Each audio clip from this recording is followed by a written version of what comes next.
What's up, Epic 7? Before we jump into today's stream, I just wanted to give a special shout out to my sponsor, HUAWEI AppGallery. AppGallery is running a new special summer playground promotion for the month of July, offering a massive 25% discount in coupons for your Epic 7 purchases. Installing AppGallery is simple. Just follow these instructions or check out the how-to video linked in the description of today's VODs.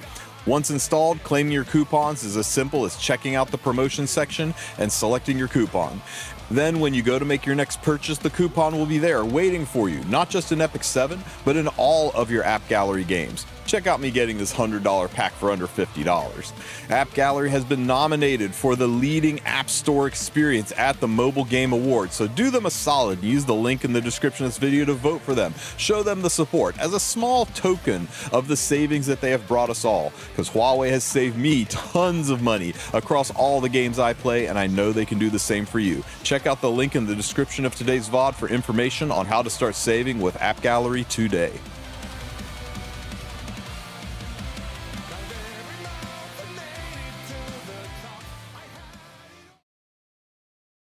What's up, Epic 7? How you guys doing?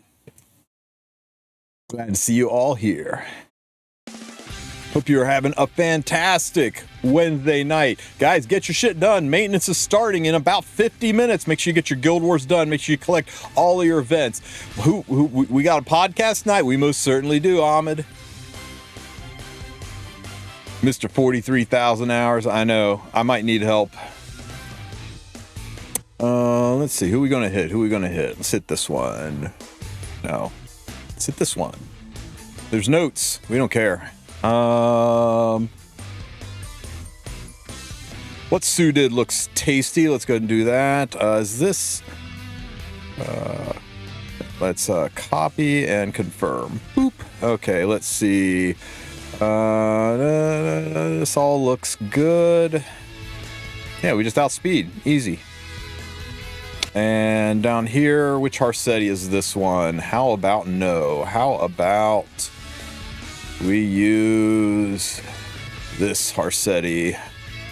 And Bellion, which Bellion is this?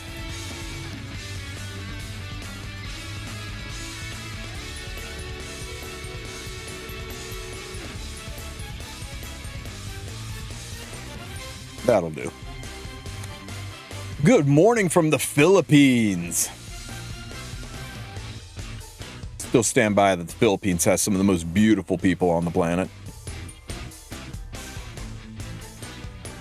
All right, let's burn into you, get you a nice defense. I said burn into you, get you a nice defense break. Bam. Ooh, proof of valor. Don't we look scary? Dead. It's 3 a.m. in Algeria. Brutal.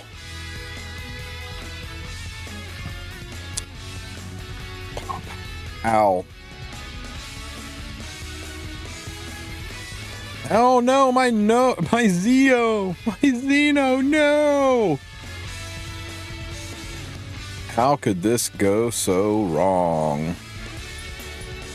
Stu, I don't know about your team here, buddy. We got some RNL on RNL violence, guys.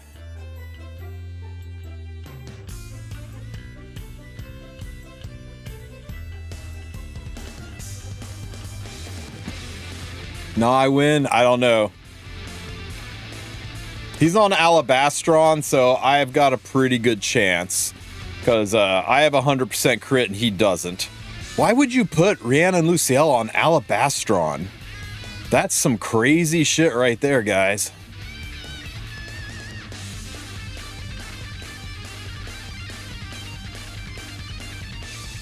Come on, just give me one 30%er. One 30%er.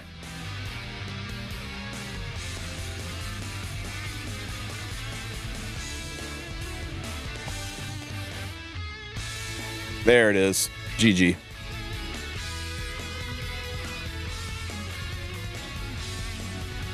That's what I get for copying one of Sue's teams.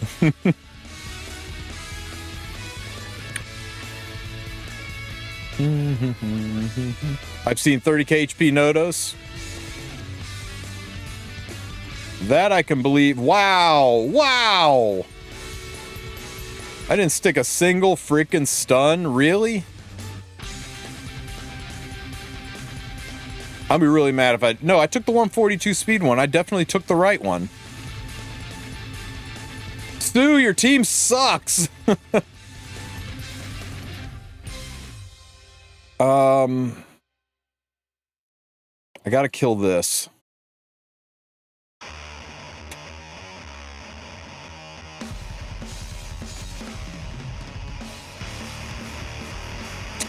I've got to get us some stuns. Stun. Stun. Stun. Mother of God. Okay, we're fine. We're fine. How's it going? I copied Sue's team. Mistakes were made.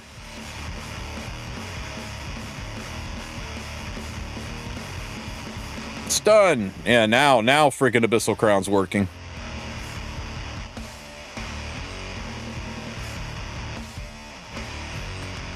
Oof. Pop.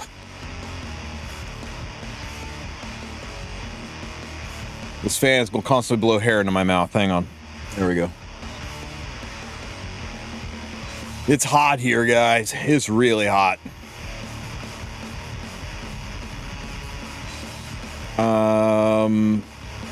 Who we copying here? Wow. Was this the same fight back in the day? It was not. He changed things up.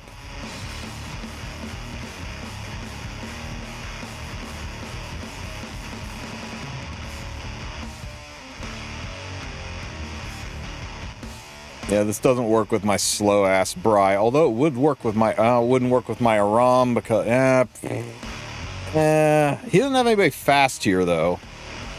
He doesn't have anybody fast here, so I could do something like that. Oh, cute. We Aram Ludwig the top as well as the bottom. Just go find somebody easy to kill because I don't have time to think about or come up with teams. Let's just find a team that worked and go burr.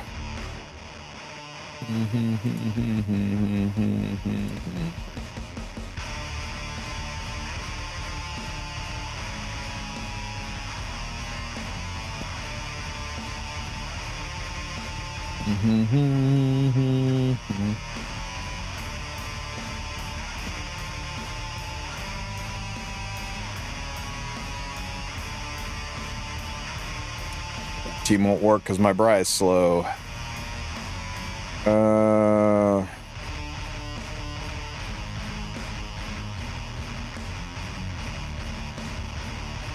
That's kind of wild.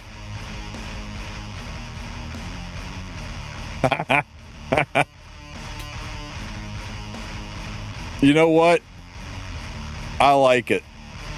I like it. Let's just try it and see what happens.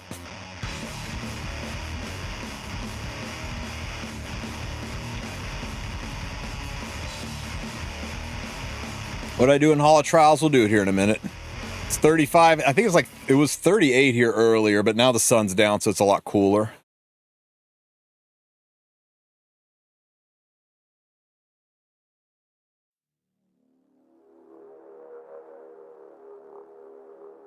Good God, 100% counter rate on this freaking Bossarunka.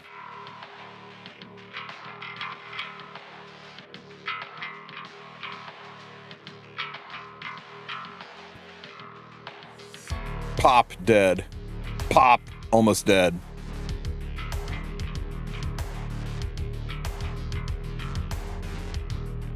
Ow. Dead. Almost dead. I forgot how good a Miki is.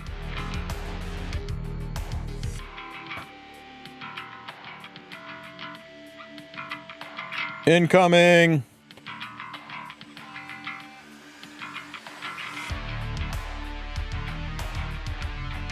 Pop. GG.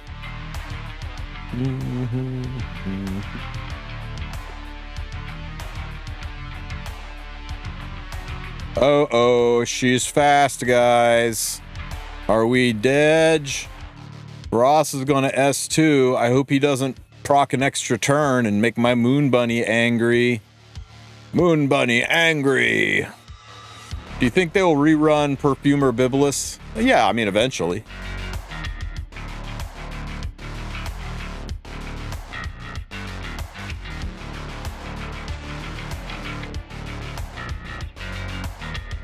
It's AoE. Who gets this? I think it is you, because I don't want to get stripped. Zoop. Boop.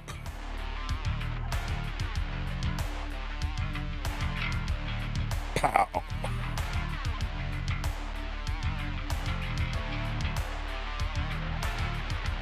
Oh, 38k damage. Damn. Dual attack. I said dual attack.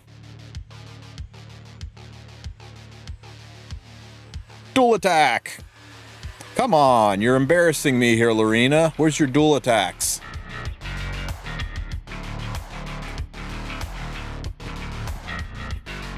Dual attack. Wow. Lorena just sat there like a lump, not dual attacking. Embarrassing. Be better, Lorena. Be better.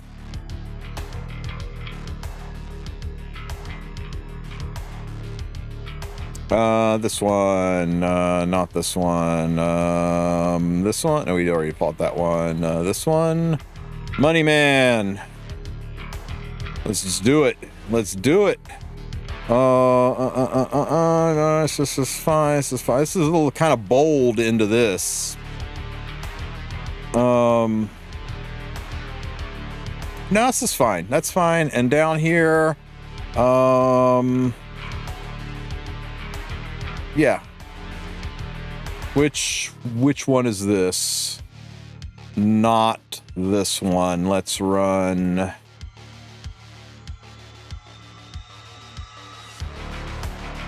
Damn it, girl, where are you?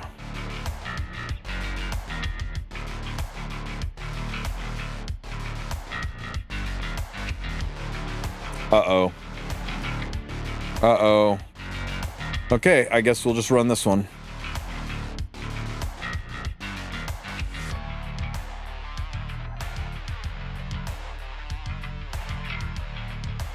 Get him. Moon Bunny's S1 doesn't proc duels? Well, now you tell me. Does it really not?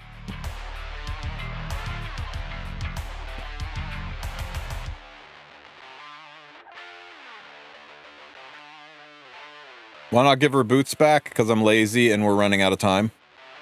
The other sets go work just fine. Boop.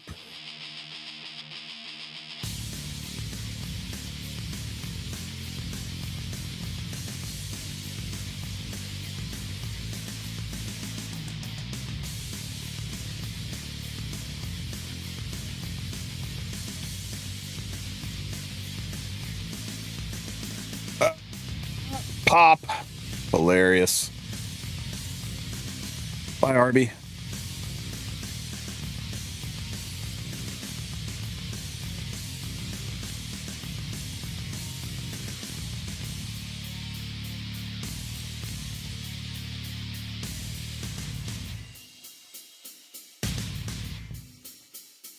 Take it in the face, Ruel. Nice dodge. Nice dodge and resisting of the defense break. Good job, Ruel.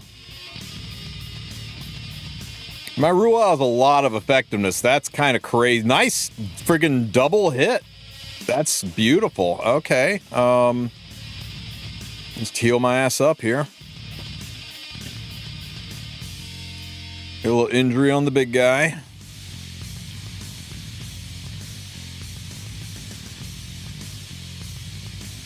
What the absolute fuck with the dodges?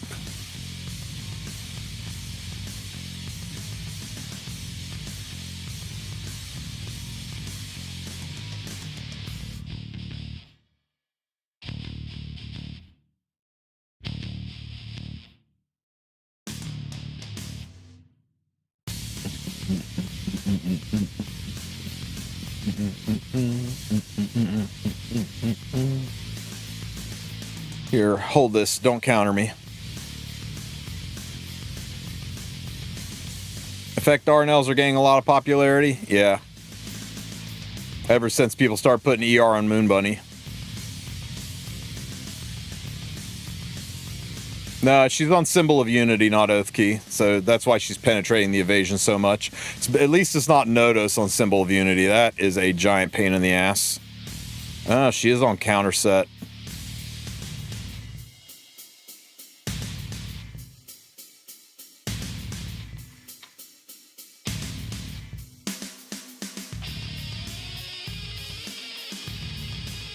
Grass Angel shit? Nah, it's just Guild War shit. Pow. Alrighty. I really wanted my RNL to go before this happened, but it's fine. They're totally gonna just cleave and fear everybody.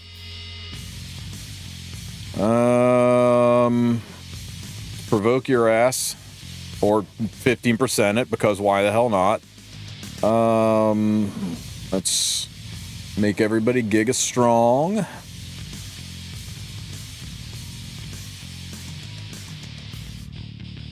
Zoop. And blind people don't hit shit.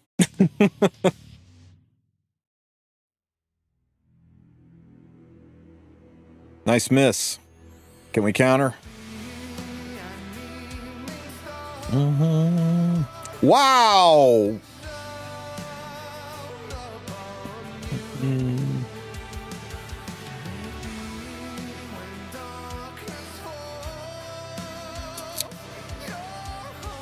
At least that countered. Hit. Kick him through a wall.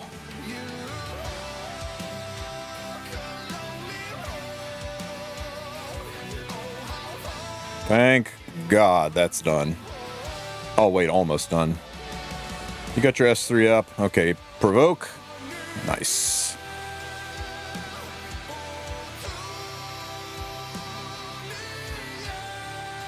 Schmack and Fat Cat for the win. Made me work for that one.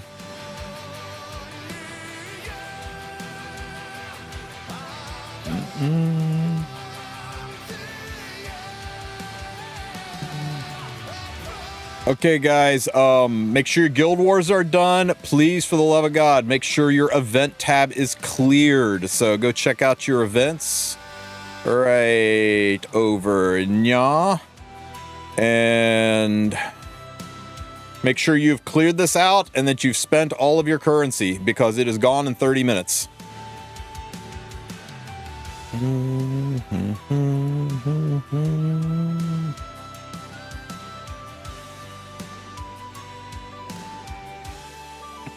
Secret shop, nothing here. Sanctuary.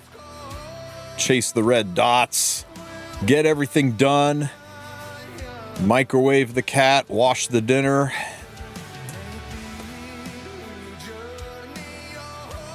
Okay, we're max relax now. In the mail? What's in the mail? Yeah. Just stuff. I can collect that tomorrow.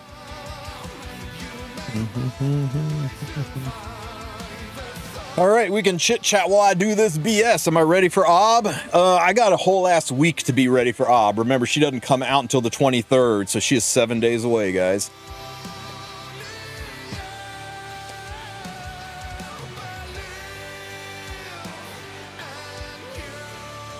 Oh yeah, Wulf, can you send the recall link in Raid to an account that hasn't played in a while? I have no idea. You can try.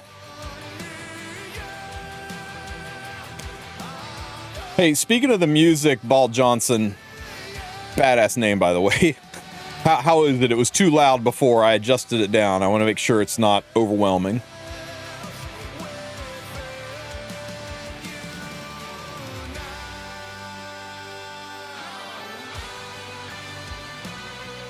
New top one is 72 million using green balloon. Yeah, I don't care about top one. I'm just playing with this to see if I can get it, if I can sneak into the top 100 with a full auto team.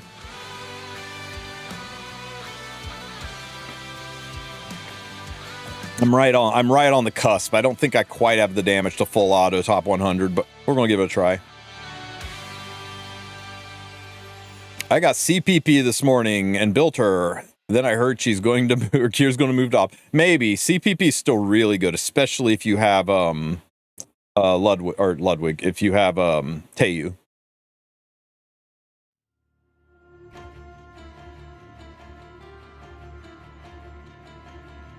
That was bad tuning. Speed, as the great philosopher Socrates once said, speed RNG's a motherfucker.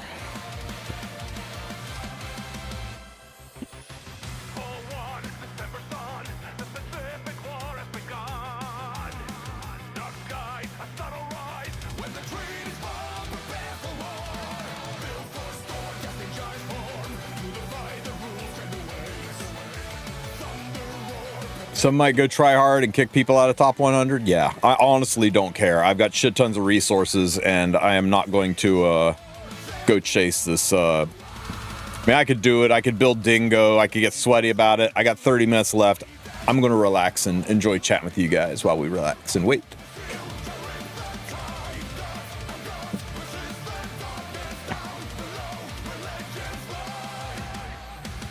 Ob Summer Fumir, ML Tayu. Yeah, stick a ROM in there too. There's nothing that says you can't reset a Ob skills, so you can lock him down for a whole ass 8 turns if you get a ROM in play.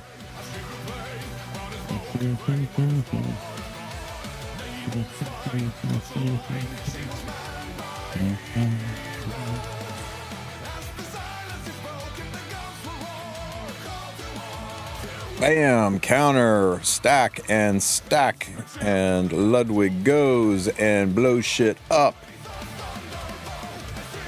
Add Salome for 12 turns? Yeah, probably more than 12 turns, because if you copy first, wait 4 turns, have a ROM push, or wait 4 turns, then have, how would this work?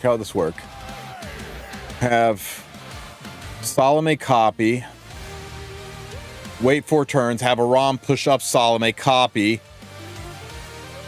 and then wait 4 turns, and then have, yeah, I think you could infinitely cycle it. I think the turn down is 7 turns, so 4 turns and 4 turns is 8 turns. You could get the original unit to be back around again. You could hostage them the entire freaking time. Shit, I did not cleanse the burn, which means I'm going to die from the burn. That's unfortunate. I don't think she lives this.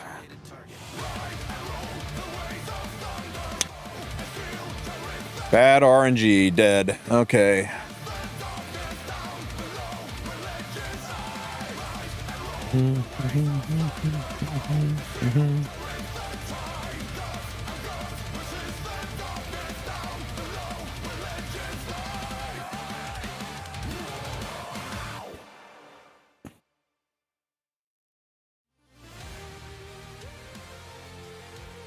Now, I think the first turn you have Ob lock people down, then you have then you wait a few rounds, and then you have yeah, let's see, yeah, do that, and then Salome can copy, and by the time she's run out a ROM's rate, or you don't even need Ob. I think if you have Salome, you could maintain it for a, yeah, you could, if you have Salome, you could maintain it enough to get the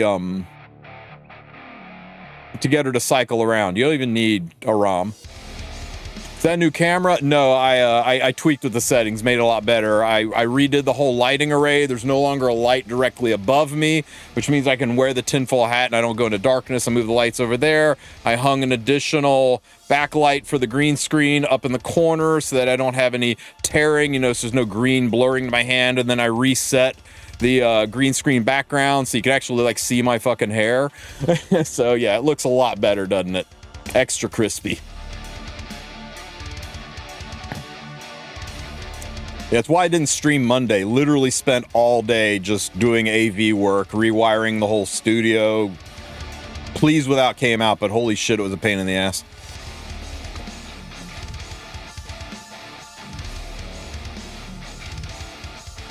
Where can I get my lightning dingo plushie? Son of a bitch. Elena not cleansing the right burns is rough. Pinned comment. We'll talk about this during the podcast, guys, but in the pinned comment is a link to the Yazoo site, and if you go there, they're doing a collaboration right now with Chaos Zero Nightmare for those of you who love some Chaos Zero Nightmare, and you can get a Hugo plushie or a Veronica plushie. They're only $30 each, so you could buy both of them, and the link to it is in the description. And the best part about it, guys, is unlike most Smilegate merch, look at that shipping cost. That's how much it costs to ship right here to the good old USA. So, yeah. Pretty inexpensive shipping, huh? It's not $80 shipping, but it's a limited time. So make sure you go and buy it, because once they're gone, they're gone. It is only available until July 30th at 5 a.m. Pacific time. Then they're not going to make them anymore. So go out and get it. I'm definitely getting me a Hugo plushie. I'm going to make him a hat. I'll sit him right here on the microphone. Have him hang out and stream with me. So 100 Canadian? I don't know. What's $30 US into Canadians? Probably about, what, $65 total? I haven't done a conversion lately. Okay, that was a really nice exit to stage 1. Think you're going the wrong way. 60 CAD to USD. I'm sorry, 60 USD to CAD. 30, 40 USD to CAD. $56.90 Canadian. After shipping, you know, all that. I don't know what the shipping would be to Canada. I am assuming it's the same as the shipping to US. North America shipping's usually about the same. Elena, please cleanse. Thank you. Screamy, screamy. Is it enough? Push phase. Motherfucker, she didn't stick a debuff. Ah, it's such a pain in the butt. There's no Heidelmarie. No, right now there's just Hugo and Veronica, but they will probably do other ones. Is Fumir artifact worth getting the powder from the shop? Yes, get one. At least have one of that artifact. 2 is luxury. 3 is future proof. But you want at least one of that artifact.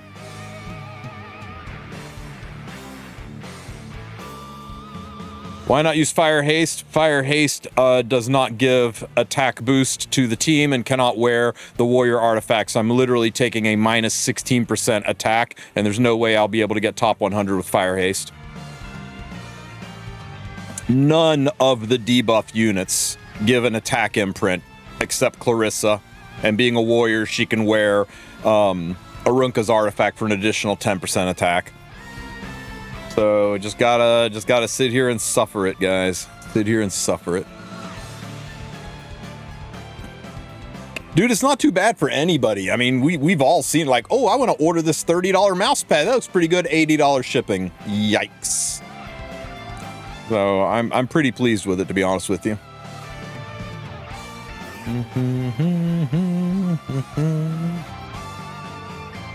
Little Dynasty Warrior music. Pop and pop. We cut. And check out the artifact that's on Ludwig. That's a little secret for some extra damage, guys. The bonus to additional damage is so much. Rengar's Drink really slaps in this. How the F is Clarissa a nun? She's an insane woman who wants to crush you. Wait till you see Marisi and check out Tierria. She's a nun. Somehow she's a nun. Tieria kind of makes sense, though. Her being a nun, because when you look at her, you go, holy!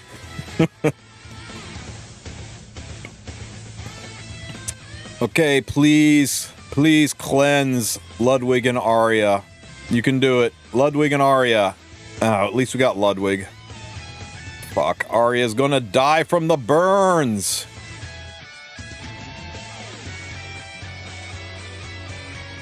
Shit. Scream, burn, dead. Oh God, we made it in too. We made it in.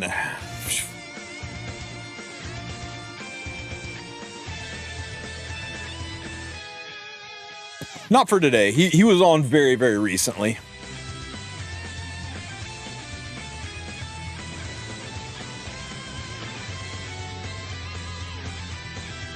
Wino Tam.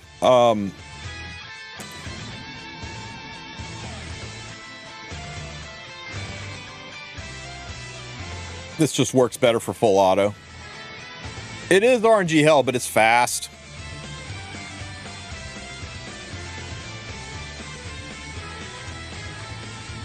The cycling of her skills, the removal of the debuffs. Tam would probably work, but I'd have to retune the whole freaking speed RNG to make sure her S1 is ready inside both break phases, and I just can't be asked right now. We all happy to go through Strategic Archive? I know Anyo's excited. That's his favorite thing. Did not cleanse the burn on Arya. That sucked. Push the we did not stick the debuff. Regretting not putting a weakening set on my Clarissa. Where's my limited time Hugo plushie? It's on its way, Purity. Are you kidding me? You should get one too.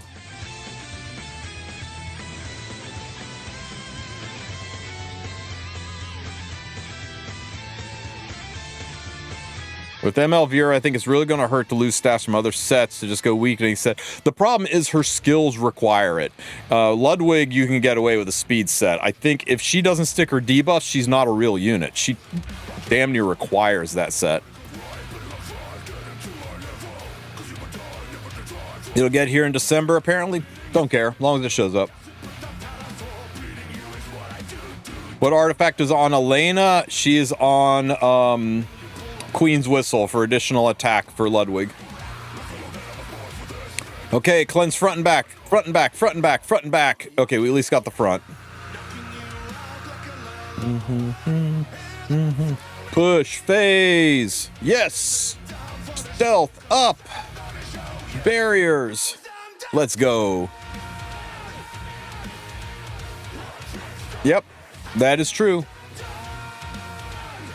I've said it, guys. Melvira is probably the weakest ML5 we have gotten in 13 months, but she's not weak.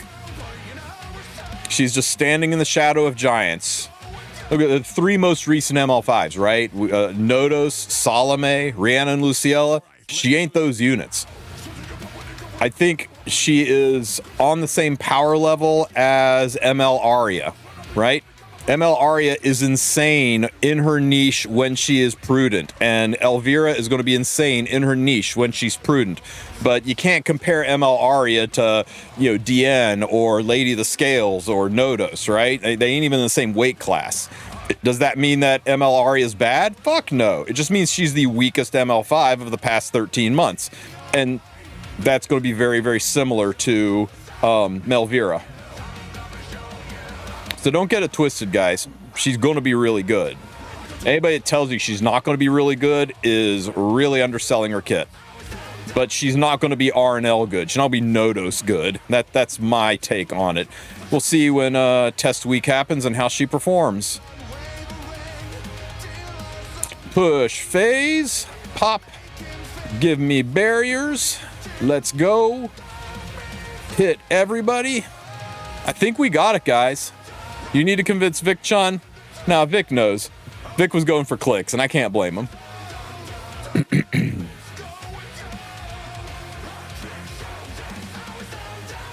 Wrap and extra hit, pop. One hit, push up, extra hit, and hit, pop. And then one more hit, push up, extra hit, and pop. Ooh, it's close. It's close. It's so close, guys. Are we in?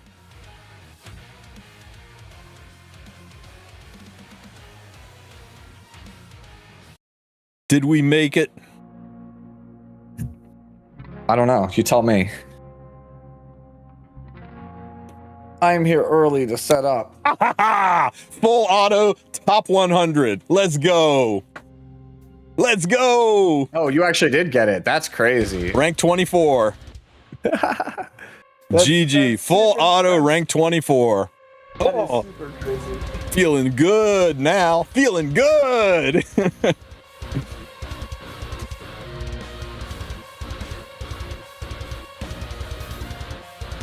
Yeah, it was RNG hell. I could show you the units. If you guys want to try, you have got 15 minutes. So Pursuit set does almost nothing for him. Just stack as much attack and 400 crit damage. That's all he needs. Base speed and Rangar's special drink. Stabby, that's all he needs. You can actually turn this off to make a little... I should have actually done this because I needed the extra effectiveness on my Clarissa. I've just got her on Queen's Whistle. Not Queen's Whistle. This artifact, 10% attack, 209 speed. The speed tuning is exact. Do not F around with the speed tuning. 209 speed, 100 effectiveness. The effectiveness boost gets you there. And Elena, on Queen's Whistle, you need to run this faster the lower level your Queen's Whistle is. You need to run it slower the higher. At 21, 179 speed worked. You'll have to figure out the differences in the push and the speed RNG on your own, and tanky enough to survive. And if you want your Aria to have any chance of living, 25k by 2k, health by defense in the front, 144 speed. 143 is a little bit better, but 144 worked on Warhorn. None of the EEs matter for shit. That's it. Don't ask me to show it to you again. You can go back in the VOD. I got to put this gear back. Cool. Oh, and I got to get you off Grace of Gross so we have room for Melvira tomorrow. I like how your chat recognized me, but you're just like, you just keep yapping. I will pull your camera up here in just a minute. I'm _Sue. I will never make that tame. Never, never. Okay, let's see. Heroes. So what is up, Mr. I'm _lucky as hell with ML5 pulls? Did you show your chat that? No, not yet. You guys feel like you need somebody to hate today? You feel like you don't have enough hate in your life? I'm gonna show you something here. It wasn't that good. It's good. It's not that good. That's it. I'm not gonna sit here and sandbag say it wasn't good. Let's see. Like a year ago would have been great. I'm _Sue gets Excommunicants gets Censor on his 10 pull, his daily 10 pull, and then he gets Fallen Cecilia, and then he gets New Moon Luna. back to back with his ML5 summons. Yeah. I guess. Oh, let me see. A year ago, I would have said that you should shoot me, but I'm _seeded account. Yeah, dude, getting the lore pair was the more thing. That was the more hilarious thing. Okay. Hang on. Who else missing gear? Anybody I care about? I should fix Destina. On, I can have this back.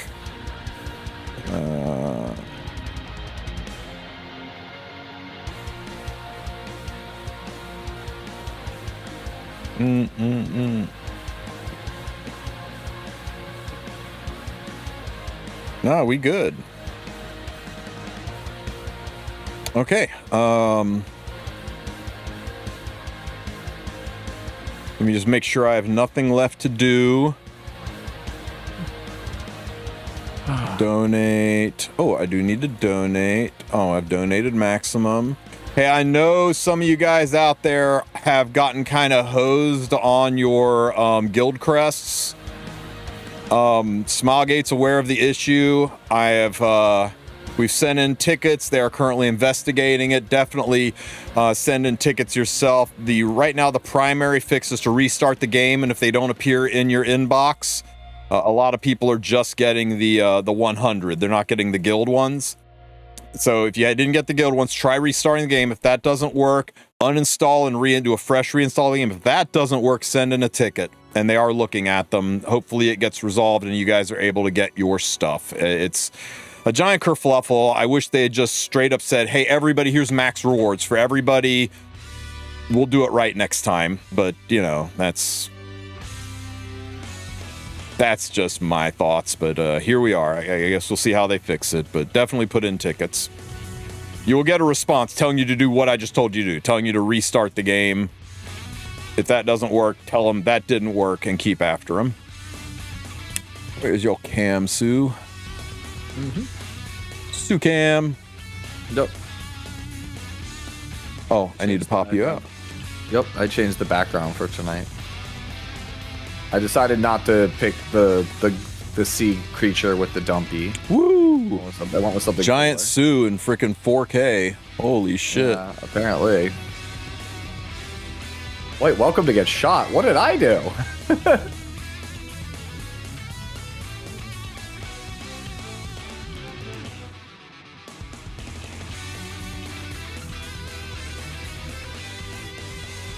And we will pop you out. How do I pop you out? Why is it not letting me It's been pop a you long out? day. We did 3 videos today. Okay, I popped you out and you should appear. Pray for my guilty Wookiee. He's rank 97. All right, we pray. Hello, Mr. Sue. Is that I'm Sue, the infamous Chaos Zero Nightmare? Yep, that's me. We got I got the story video for tomorrow.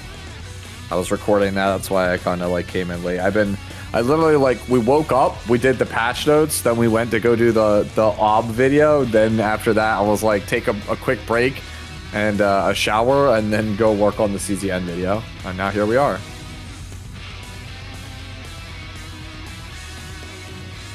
Oh, I gotta put that up on the channel as like a short. I literally I showed it to Tristen already, but in CZN on stream last night, I said, oh, wouldn't it be funny if I pulled Tenebria, and then immediately pulled Tenebria. Is that the anime? I've seen clips everywhere for, Sue. You know what I'm talking about. It is the Ghost. It is Ghost in the Shell. Is the Hey, Sue, do you hear that? Can you hear it?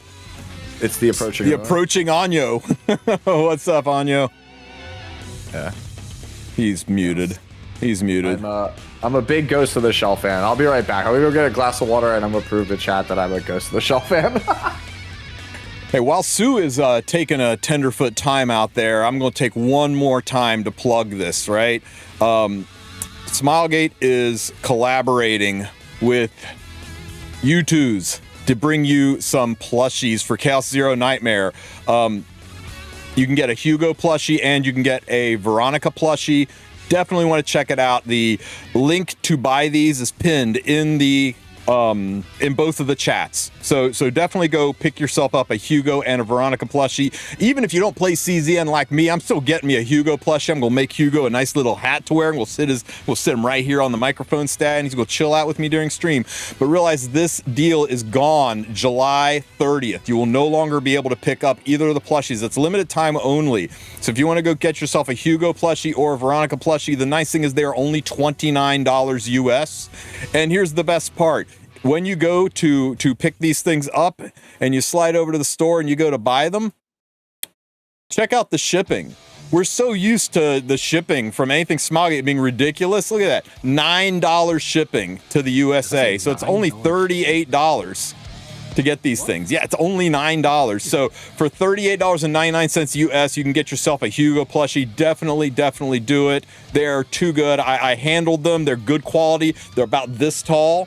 They're like they're as big as your head. They're like 9 inches tall. They're sizable plushies. They're pretty nice. Go check them out.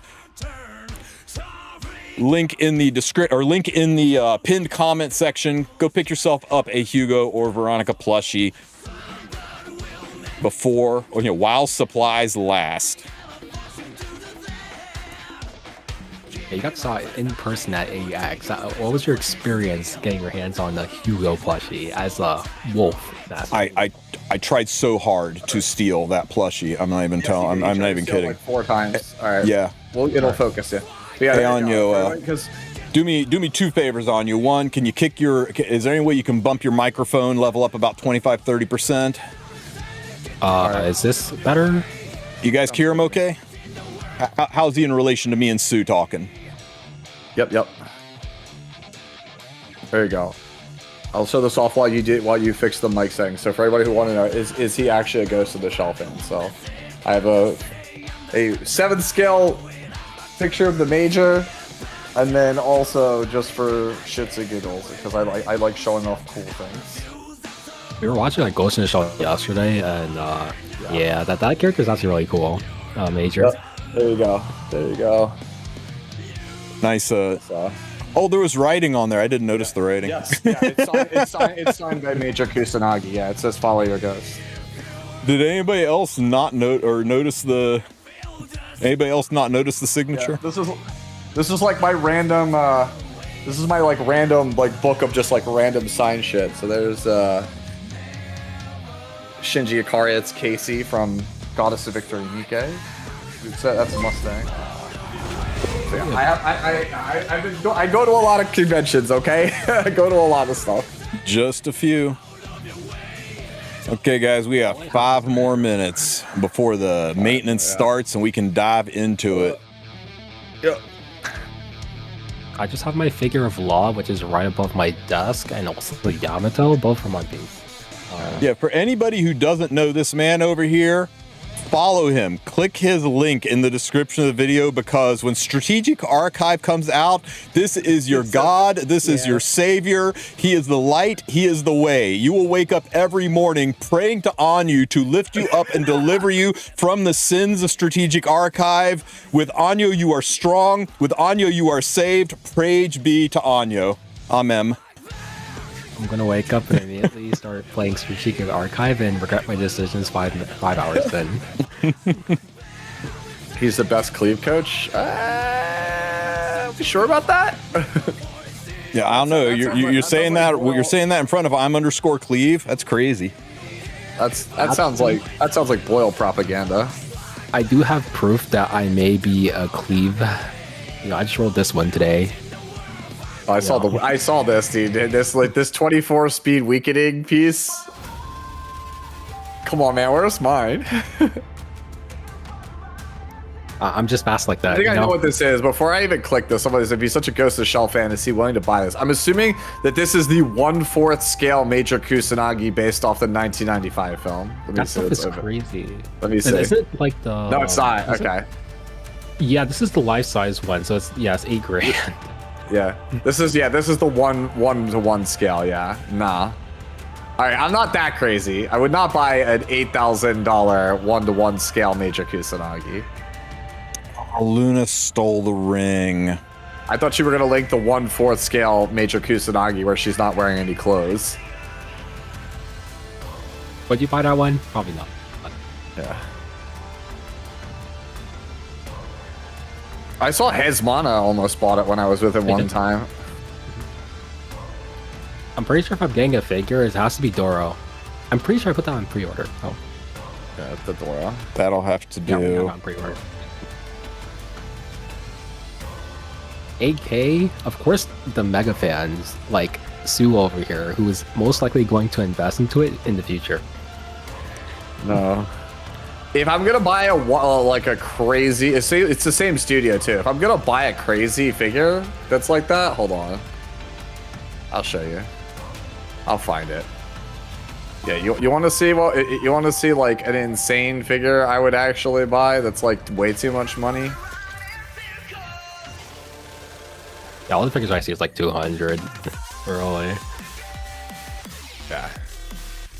There you go. You want to see what I would buy? I'd buy this. Here, chat. You want to see what I'd buy? I'd buy this. Okay, that one's also pretty. That's 4K. Yeah, it's 4K, bro. Yeah, oh my god. Yeah, Hezmana's fine. I sent Hezmana a picture of the here, I'll show you what I sent him. Where is it?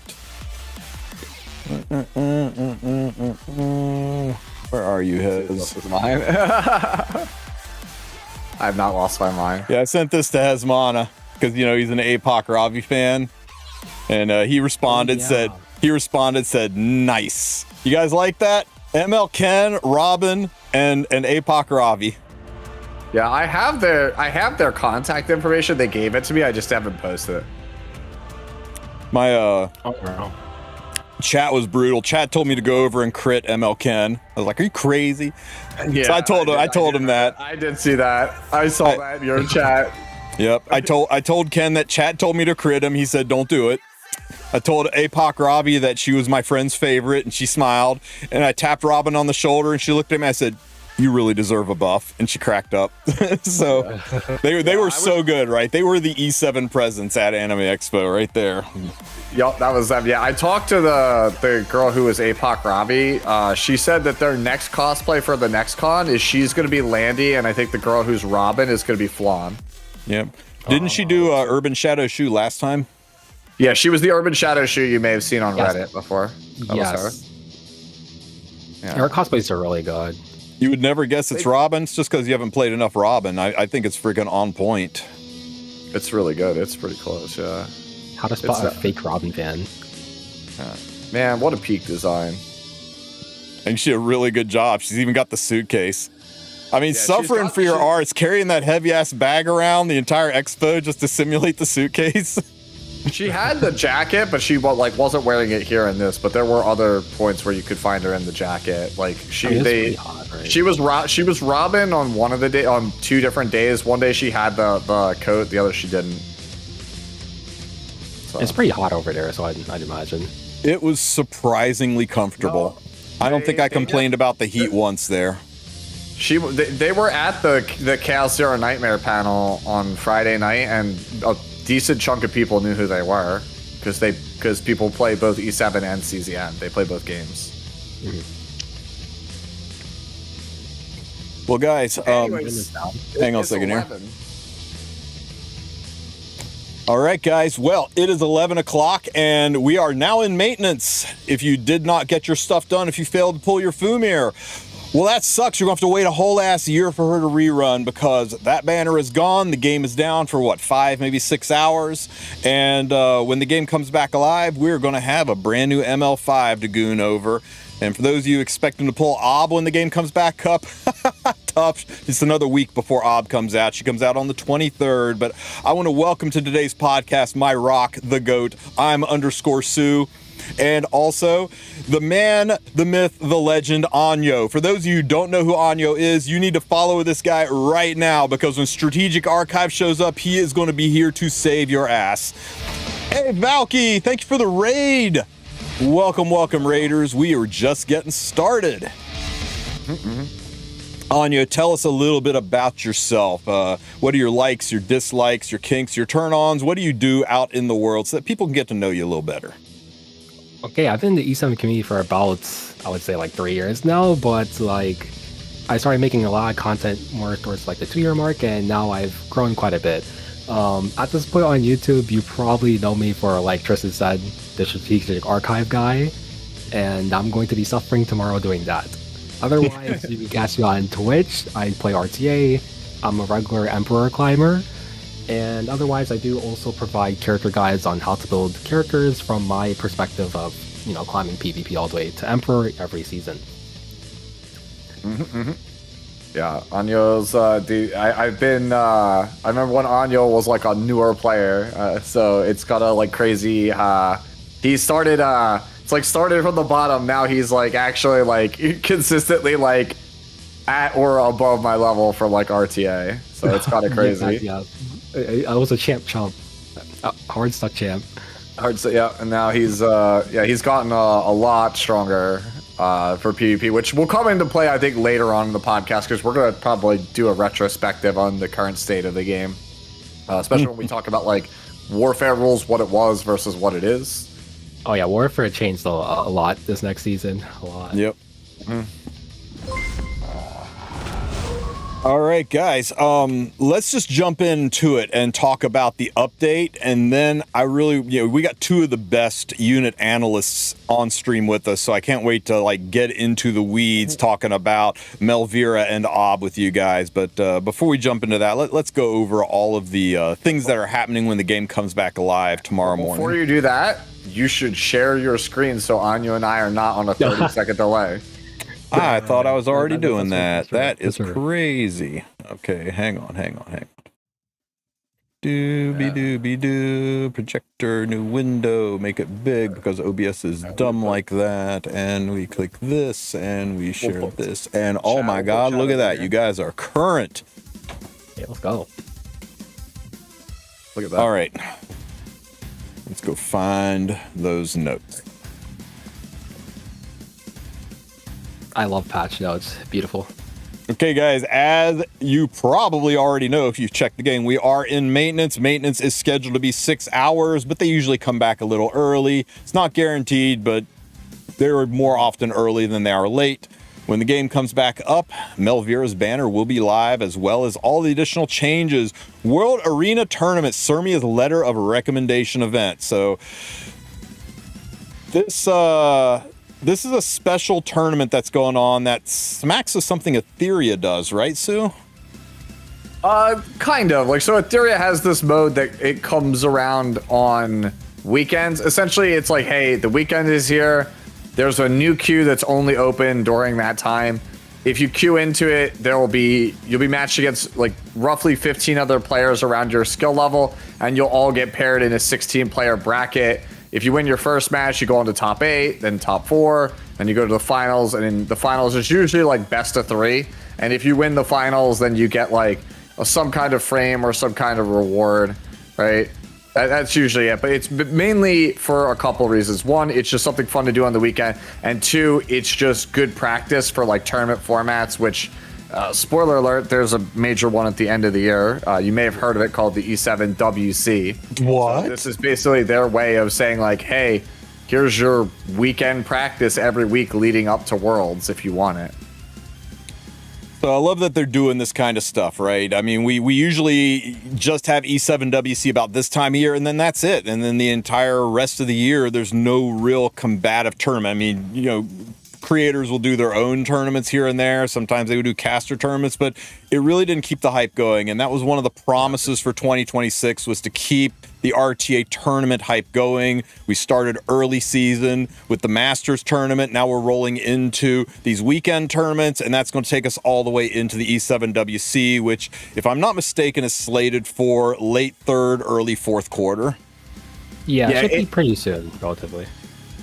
Yeah, I think it's like a right after anniversary. Yeah, I expect the prelims start, I think, like right at anniversary. But basically, like the plan is basically for E7WC to carry us through October and November, and then that way the only thing you have to worry about is the Christmas event at the end of the year. Like, it's supposed to fill in the holes that normally would exist in the fall. Yeah, this tournament here I think is pretty cool. I'm going to actually play it a lot because tournament practice is something that's not very easy to get for most players, unless you're like maybe a top player that just knows people, where you can practice in mock lobbies with other players. So this gives a lot more opportunities for most of the anyone who wants to like try their hand getting into E7WC and get some practice in. I'm certainly going to be playing this a lot. Yeah, I would hope for like a 10th frame, but yeah, it's. I agree. If you actually are somebody who wants to like get better at the game, or like actually has aspirations of like playing in any tournaments, whether that's like Vic's tournament or like one of Valky's tournaments, E7 Masters, E7WC, if you're any one of those hopefuls, like you should be playing this like 100%. I don't have any intentions myself personally. Like, I'll play it for fun, but like I'm not trying to be like an E7 hopeful, like WC hopeful. But one of the things when I was a competitive player for games is I would try to enter as many tournaments as I possibly could. Even if I knew I sucked and I knew I was going to lose, I would enter everything, man. I would get to the point where I'd be entering like 4 tournaments a week, right? And I would scrub out all of them. But hey, that's the only way you're gonna get better, especially against like better players. Right? And you'll only learn from playing. You only get rid of tournament nerves by playing in tournaments frequently, and you only get better by playing, better players and learning from that experience. So much of the tournament experience, any tournament experience, from card games to boxing, any kind of tournament, the best way to get better at a tournament, at any sport, is to do it. One of the biggest things that will slow you down in RTA is inexperience and tournament jitters. So the more you do this stuff, the more familiar it becomes, the more the butterflies get controllable, the more you're able to grab that adrenaline and focus it into something positive instead of having it screw you over and then you get frustrated. So this is a great place to do it, where you're not on camera, not on stream, you can enjoy it, and check out the rewards. All you got to do is participate one time. Go in and hit yield, and you get this cool little emote with the speed icon on it that you can go and flame people with. You just got to win around, and you get one of these super awesome gem boxes that I love. But every time you participate, not win, not excel, not place top 10%. Participate, you get charms. That's a charm box, guys.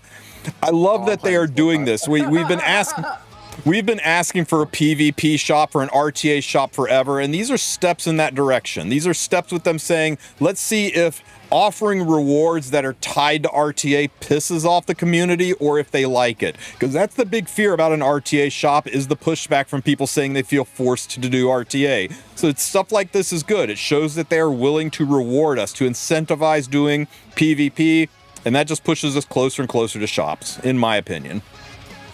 I mean, you only get 2 boxes per participation, and for you to feasibly farm this, you have to have like iron, like you just have to force yourself through. It's kind of like a lot of stuff you have to go through just to farm this for charms. So realistically, I wouldn't be mad.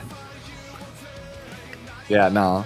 Yeah, it's time consuming. Like, each of these tournaments you have to think about. The average RTA game with pick spans and playing it is about like 8 minutes, give or take. Mm-hmm. So you think about it, if you're signing up for a 16-man tournament, then it's like what, a half hour probably, give or take, to finish the whole thing. Pretty much. Now here's the thing, and this is the thing. I think that they'll probably crack down on this. I expect people will probably try to queue and then yield just to get the charms, and that's fine. They probably will, but you know what? That just makes it easier for you to do better, right? It's the first time through. There's gonna be issues. There always is with the first time. Be glad they're actually trying it and bringing us something interesting and fun to fill in the gaps between now and E7WC. Mm-hmm. Yeah, you could spectate these matches though in some way, if it doesn't bug out the game completely like it did before. Yeah, that's one of the things I did like about Etheria. That's the other thing that's really cool, is they should do this. If they don't, I'll be pretty pissed, is how Etheria does it. Is like, let's say you lose round 1, you're out of the tournament. You don't have to leave the tournament yet. You could spectate all the rest of the game, so you could see, oh, I lost to this guy's draft. I'm gonna see who he plays next round, and if that guy beats him, you could understand why did he beat him. Yep. Like, that's like you also use it as a learning tool. Also, Thermia, do it for the redheads. Sure. Yep. The best. So that looks like fun. Golden Scales of Abundance event. Guys, everyone likes abundance. Golden Scales, this sounds amazing. Who's not excited for the Golden Scales of Abundance event? Dude, this event is an opportunity to receive rewards using points earned from purchasing things from the shop. Okay, so what we got here? This looks familiar, right?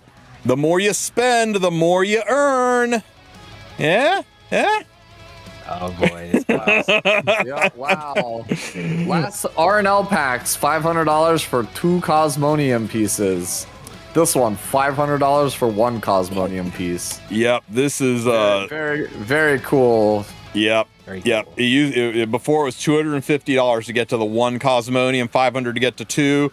Now 510 points. And for those who are wondering how the points work out, you can check out this detail page and I haven't looked up the prices of the smaller packs to figure out if there's like an easier way to get at it. But hey, the $100 packs are 100 points, so it's a pretty short leap to say $100 is 100 points, and you need 510 points to get to that Cosmonium. So yeah. That's very expensive for the Cosmonium, which currently is not in-game anywhere other than to purchase it, except for the one-time burst from Milestone or Radiance shop. If you are free to play, you avoid this like the plague. If you are pay to win, I mean, it has got a pile of Astrium. It's got a mana selection chest. It's got, you know, slates and stuff. It's everything a whale could frickin' want. So for those of you who whale, exclamation point Huawei and save a ton of money. But yeah. I'm not a fan that speed. I'm not a fan that Cosmonium is right now only a paid item. They need to give us they need to not drip feed this so much. We have had one burst of Cosmonium since its release, and we have had 4 more that are paid, and that's not okay. I don't like it either. That was my fear when the system was announced, was that it would become a pay to win feature, and it slowly is. Yeah, I'm worried about that a lot lately, is that the game is becoming too pay to win. It already was, but like it wasn't. You could overcome it in a lot of aspects. Now it's starting to get pretty blatant in areas, but I'll hold my peace. What is this, Anya? I made this a long time ago, and every time you talk about packs, Yeah. Oh, nice. You're not wrong though. Right. It's pretty funny. Okay, so we've gone through the good, we've gone through the bad. Let's move on to Tidal Rift Elvira's Beneath the Waves, a special event. This is an exciting. It's the same thing as normal, guys. It's why am I highlighted? It's just your daily login event where you get stuff. Oh boy, 3 leaves. But it's got the shop that's got the boxes, the rando boxes in it, and it's filled with charms and these gift boxes, which usually had things like Molagora and stuff like that in it. So I mean, the draw boxes were pretty freaking tight. Yeah, look at 6 Mola, rune chest, lots of charms, gold. I mean, of all of them, this was kind of the more fun daily login event. So I'm pretty happy to see it. Yeah, draw boxes, that's pretty good. They get some pretty nice. It adds up pretty quickly. It does. It does indeed.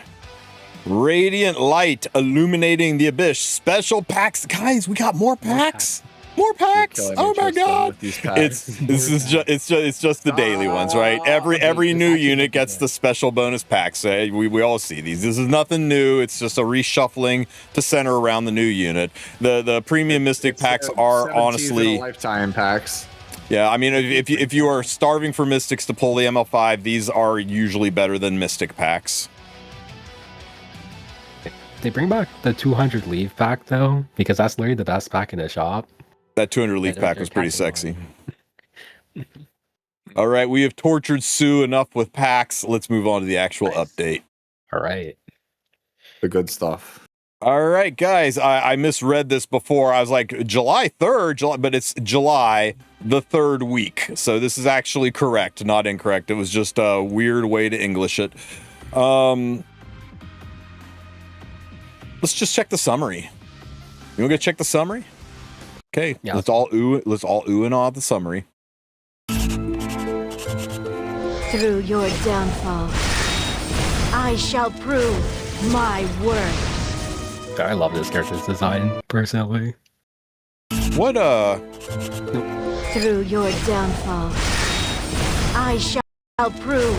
How did Jadewind Scorpion hurt Smilegate? I mean, they nerfed the hell out of my boy Jadewind Scorpion, then they removed him so you can't even find him, you can't even get him on your account anymore, and now they have Elvira beating the crap out of him? Hey, bro, she needs to set an example. Jadewind Scorpion was too good for this world. This is what you do to turn 2 players. That's turn 2 right here. Deleted. You're not wrong. That's how it's starting to feel. Abandon me. I hope I get this character. Like, yeah, I really do. I hope I'll get this character, but I'll do it reluctantly. Oh. This character in the story is kind of... Yeah, Ob is a particular one. if you watch this story, you will find out that Sue was correct all along. Fumir's finger in Ob's mouth was entirely necessary. Yep. I didn't read the story yet. I'll get to it. I read some more mini games, guys. You know what's great about this week's mini game? Sirmia! Let's go! Yep. I saw Setsuka and Sirmia, and I was like, oh. I thought, like, I was already happy with Bellion. Then they were just like Setsuka and Sirmia. Yes, Setsuka's one's actually going to be very good. I'm going to be using that one.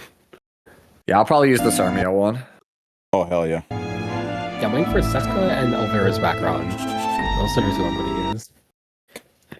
So this is the World Arena Tournament. Notice the word beta. So don't freak out if people are gaming the system or it doesn't work right or it crashes or the rewards distribute it weird. Just relax, send feedback, let Smilegate know so they can improve it for next time. But I'm excited that they're doing this. It starts this Saturday. This weekend is the first one, rolling through August. Yep. Why does it? It looks like the PlayStation trophy.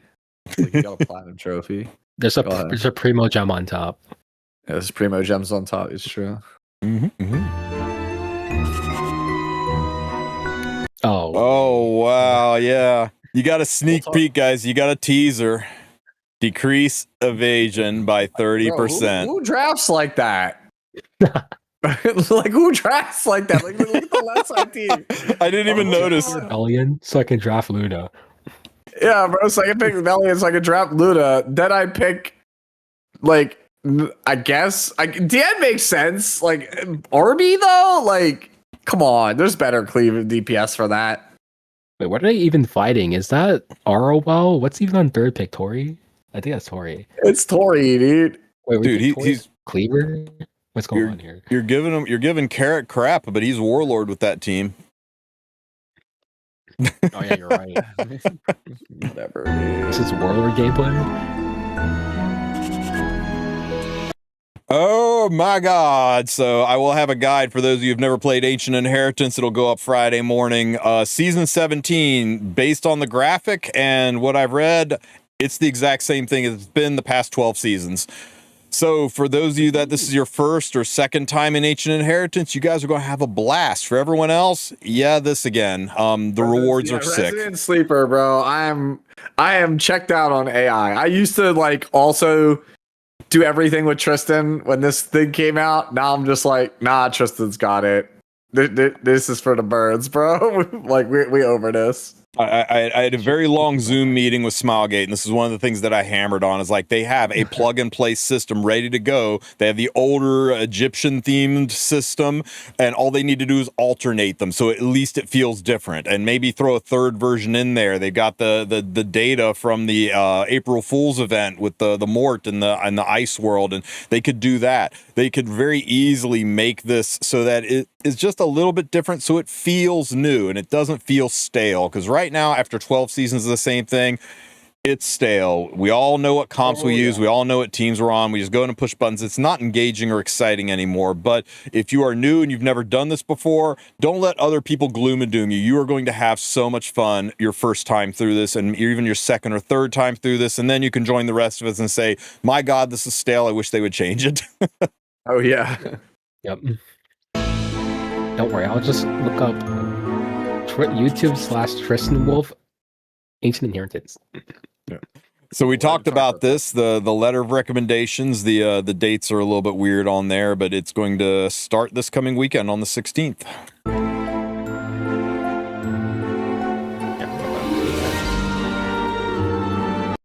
What do you think about this? Yay. Now you get to call out your guildmates for inting. So now you can see their attacks and say, why did you hit Setsuka every single turn? Yep. Yep. You pressed auto, didn't you? No, I didn't, I swear. Show me the replay. I gotta log off. That's my new plan from now on. I'm just gonna auto everything, so when I lose, I'll be like, dude, it was the auto. That's my new plan. Because it'll share it right to your guild chat. Caught in 4K. Oh, it does? Yep, shares right to the guild chat. Now you can't lie about speed. You're like, hey, I thought you said this from Mirror was 305. This is 310. Okay, so when I reviewed the news, I had no idea what the frick this was, but Sue remembers. Sue, can you illuminate the rest of us onto what this arrange equipment helper thing is all about? Okay, so if you recall, when we got the new era update, they talked about planned features for the future, and one of them was, because it was quote unquote the era of AI, they had the AI picker, the thing that helps you pick what characters using AI in World Arena. Part 2 of that was the AI will tell you what gear in your box is garbage and you should throw out. That's what this is. It's literally like, oh yeah, that necklace you haven't used in like 2.5 years, you can eat it. That's literally what this is. Yeah, It's apparently, it's a helper to help you out, like get rid of the junk in your inventory. Yeah, it apparently looks at gear score, whether or not it's on units, whether or not you've used it in a certain amount of time. I mean, it looks at all these kind of metrics and goes, yeah, you know what? You've just had this kicking around your account forever and you're not using it. So maybe turn it to charms and make up some space so you can level something better.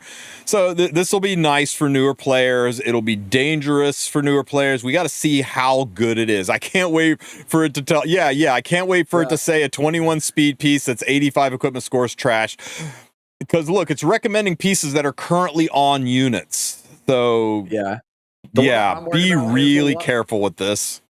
I'm worried about the one that Onrush is about. If it tells you to like trash like an 1100 flat HP, like HP percentage ring or necklace, because those are like only 75 equipment score usually, but they're like the best like tank necklaces in the game.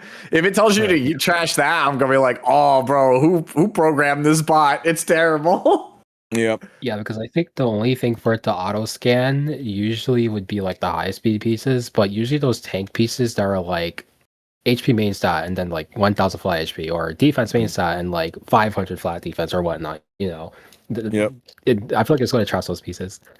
My advice to all of you is do not do this without a veteran sitting in chat with you, watching over your shoulder to make sure that the game doesn't tell you to throw away something that you're really going to regret throwing away, because there's a lot of unique gear that the game doesn't think is good. And if this thing is in any way queuing into the glory index system, it's going to shit all over bruiser gear and only prioritize speed and aggro gear. And if you're a turn 2 player, it's going to wreck and brick your account. So give it some time. Let us review it. Make sure that it is usable, that it is more in the recommended equipment section of gearing your units versus the one button push equip your unit recommendations, which that's not that good either. So let's give it a chance, right? We'll give it a chance, but just be careful, because once you sell it, there is a way back. You can send a letter to Smilegate, a message to Smilegate, and say, hey, the game told me to sell this. I thought it was a good idea, but now I have regrets. Would you please restore it? And they will do it. They will restore it for you. Everybody gets one. Whether it's a unit or a piece of gear, if you accidentally yeet something you didn't mean to, you can send in a ticket and they will restore it once. But you don't want to have to use that mulligan here. You want to use it for an actual legitimate. My younger brother grabbed my phone and sold my RB, right? Pull up that necklace that Joe posted in chat. The link you posted in chat. That's exactly what I'm afraid that the bot's gonna tell you to throw away. Because this is by all metrics like quote unquote bad. Like new players will look at this and think this is bad because it's flat stats. And it's incredibly busted. Yeah, and the equipment score is low, so I'm afraid the bot's gonna say it's bad. This is like probably the best Dark Corvus necklace I've ever seen. It's insane. Yeah, it's insanely good. What the heck? I think 1200 is nuts. Yeah, I think the goal of this is to help new players, but I think the reality of it is that this is going to be a tool that is best for veterans. That's going to be a way for you to go through the gear and for the veterans to let go, yeah, it's right here. No, it's not right here. Let's go ahead and I'll click keep on this one. And I'll sell on that one. And it's going to help veterans go through the gear. But for newer players, I'm really concerned it's going to get you to make some bad choices. Why is it yeeting a piece of otherworldly gear at 33 gear score? So it's not just gear score dependent. Yeah, Well, those subs are pretty awkward on that. Well, yeah, but that's what I'm saying. It looks like it is more than just looking at gear score. So I think we have we don't have to worry about Joe's situation nearly as much because it does seem to be looking at stat synergy and stats and all that. But we'll see, guys. We will see.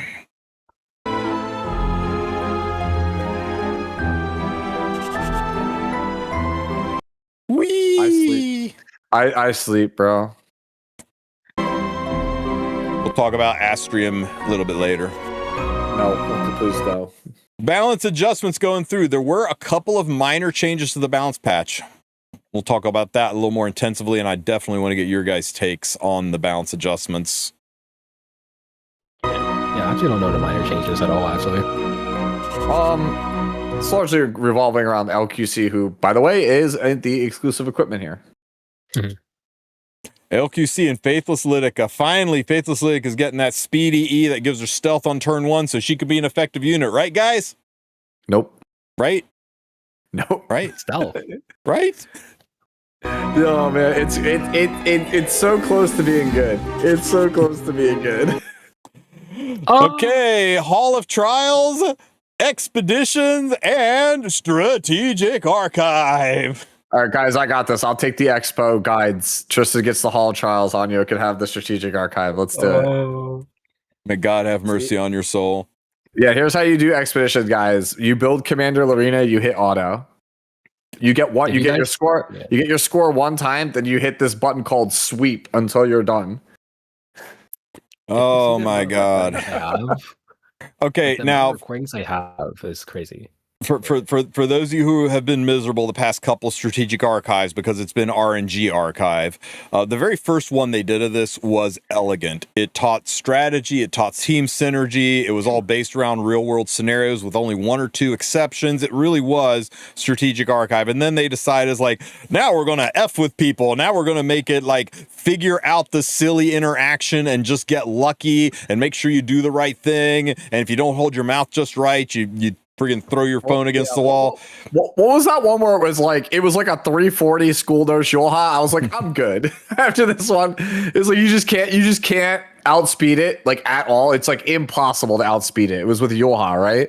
Yeah. Yeah. I think the worst one that I did, because it made no sense, is they tried to make you fight 2 fire DPS with Landy. A earth DPS. So quite literally, if you did not get lucky enough to crit, you had to restart. I spoke directly face to face with many of the development people at Smilegate on this, and I summed it up as succinctly as I could. I said, if you're going to call it Strategic Archive, please have it center around strategy, around relevant in-game strategy to help teach players to be better at the game, not trick teams, not RNG teams. Put the strategy back in Strategic Archive if you want people to enjoy this event. So, hopefully they listen. They listened when we told them, if you want, what's the point of having preseason if you're not going to test out the frenzy systems and the warfare rules in preseason? So, and they've done that this time. They've released these changes to be tested in preseason so that there's time to change them if we don't like them. So it's not that they don't listen. They listen more than any gaming company I have ever worked with, but they are very cautious in their changes, and I can't blame them for it. Hopefully they listen, and this Strategic Archive actually is strategic and doesn't give poor Anyo a nosebleed.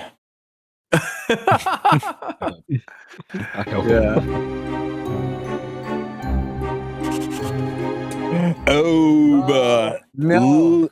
Limited July 23rd. She will not be out after maintenance. You got a whole ass week to prepare yourselves and get ready for Ob and to talk about, is she trash, treasure, broken, or mid? I assure you, dear viewer, that the weird pink goo all over her is necessary. Absolutely necessary. I don't even know why it's even a discussion. Hey, turn 2 players. You feeling a little bad right now? How about a speed imprint as the 4-star just to kick you while you're down? Oh, man. Tidal Rift Elvira will be live. as soon as we get back from maintenance. Anybody telling you that this unit is bad is full of shit. Anybody telling you this unit is broken is probably likewise full of shit.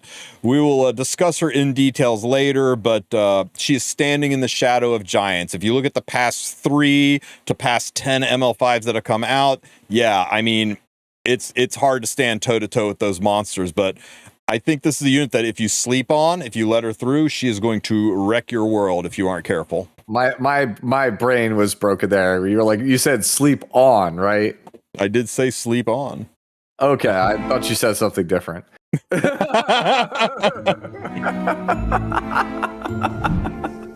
Secret Summer, let's go. Okay. Did you say secret or secret? Secret. You're hearing things, Sue. It's Yeah, crazy. New ML5 hero, Title Rift Elvira. She will go live. She is not limited. There is no such thing as a limited ML5. She's a standard Mystic rotation banner. Except for Eins Gone. Okay, there's no such thing as a non-collab limited ML5 hero. Lie to you. There is one. It's Eins. Oh no, misinformation Wolf strikes again. Misinformation Wolf. Okay, I'm just going to let Title Elvira play in the background with the volume down a little bit while you guys tell me all about it. Take turns, go back and forth, and tell me why this unit is the most broken, wretched, terrible, skippable, must-have, must-pull, game-ending EOS garbage unit ever in Epic 7 history. Right. I'll start. She's voiced by Ali Hillis, the voice of Lightning. There you go. It's your turn, Anyo. Right. This character's design is absolute peak. Like, look at this animation here. You see this kick? Like, don't you want to get kicked like this? And then 2, the perspective, the angles, it catches everyone. Yeah. Like, honestly, must pull. But I mean, she's hot. She's hot. I mean, Elvira was my most wanted ML5. It's between that and Valencia, and they gave me this one. Sadly, I am like an eternity away from pity. Like, I have, I think, like 16 summons, and I'm 200 away. I'm the full 200. I have to get hella lucky to get this character. I got AK Mystic, so I'll provide the gameplay for everyone. But Okay. I'm pretty like in the middle with this character. I had to read her kit multiple times and like think about it for multiple days in order to get a pretty good idea of where the character would stand. And I think the best way to compare the first perspective look of this character is probably to Notos. Because on paper, everyone's like, you could just cleave it, just control it, right? He has to use Warfare set, you could just run him over. And then he comes out, and then he just beats everyone up. I think that's kind of exactly what Elvira looks like in this situation, because it looks like she's handicapped by weakening set. But I feel like she's going to actually be a very aggressive character that can probably control you, because she can utilize dumb stuff like Abyssal Crown to perma-stun you every single turn while also doing damage to you. That's what I'm worried about. The interaction between Weakening Set and Abyssal Crown is actually like downright nefarious. If you guys are not farming Weakening Set, like, I implore you, not only will you need it for ML Elvira, not only did you need it for Albane Ludwig, it is insane. Like, you could back me up on this audio. It is insane on Harseti. Like, Weakening Set Harseti on Abyssal is absolutely bonkers, because you basically get you actually do have it, on Abyssal Crown. I've wrecked people's worlds with this. It is absolutely insane. This is absolutely the best build on Harseti right now. It is absolutely busted. Like, it destroys people. And also, I have not seen anybody play it yet, but Weakening Set Red Politis on Abyssal Crown also seems nefarious as all hell. That's another one. Well. Yeah, that one is like, that just seems nefarious, man. Oh, wow, you actually have that one.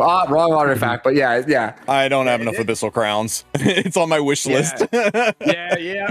It's pretty nefarious. So just, if you have not played against Abyssal Crown users on Weakening Set, it's like, it's kind of messed up, man. It's kind of messed up. It works very well for characters like Elvira that has multi-hits, because you have 2 chances to proc that stun. So it's near guaranteed chance for you to get it. Yeah, this is why I was saying in my video that I think she's like a control win condition, because in the past, the only way that like the traditional control win con, like very early on, like season 1 was like Red Tenebria, and then as we got the Golden Boy meta, A Thailand was basically like kind of your control win con, and we haven't really had a control win condition for several years at this point.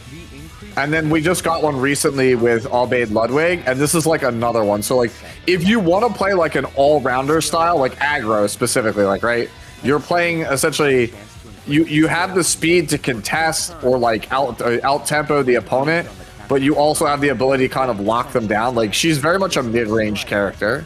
Yep. Yeah, I agree with that, because I was trying to run stats in my head with this character, because you know, when we get a character's kit, enter stats, you try to pre-build the character, see what you can do, and no matter how hard I tried, I could not match their HP stat. So I was wondering how much attack they were running for them to have 18k HP, and I could not get the stats I wanted. So Beautiful. It's either you have to run this character really aggro, or you just can't play them turn 2. One of the two.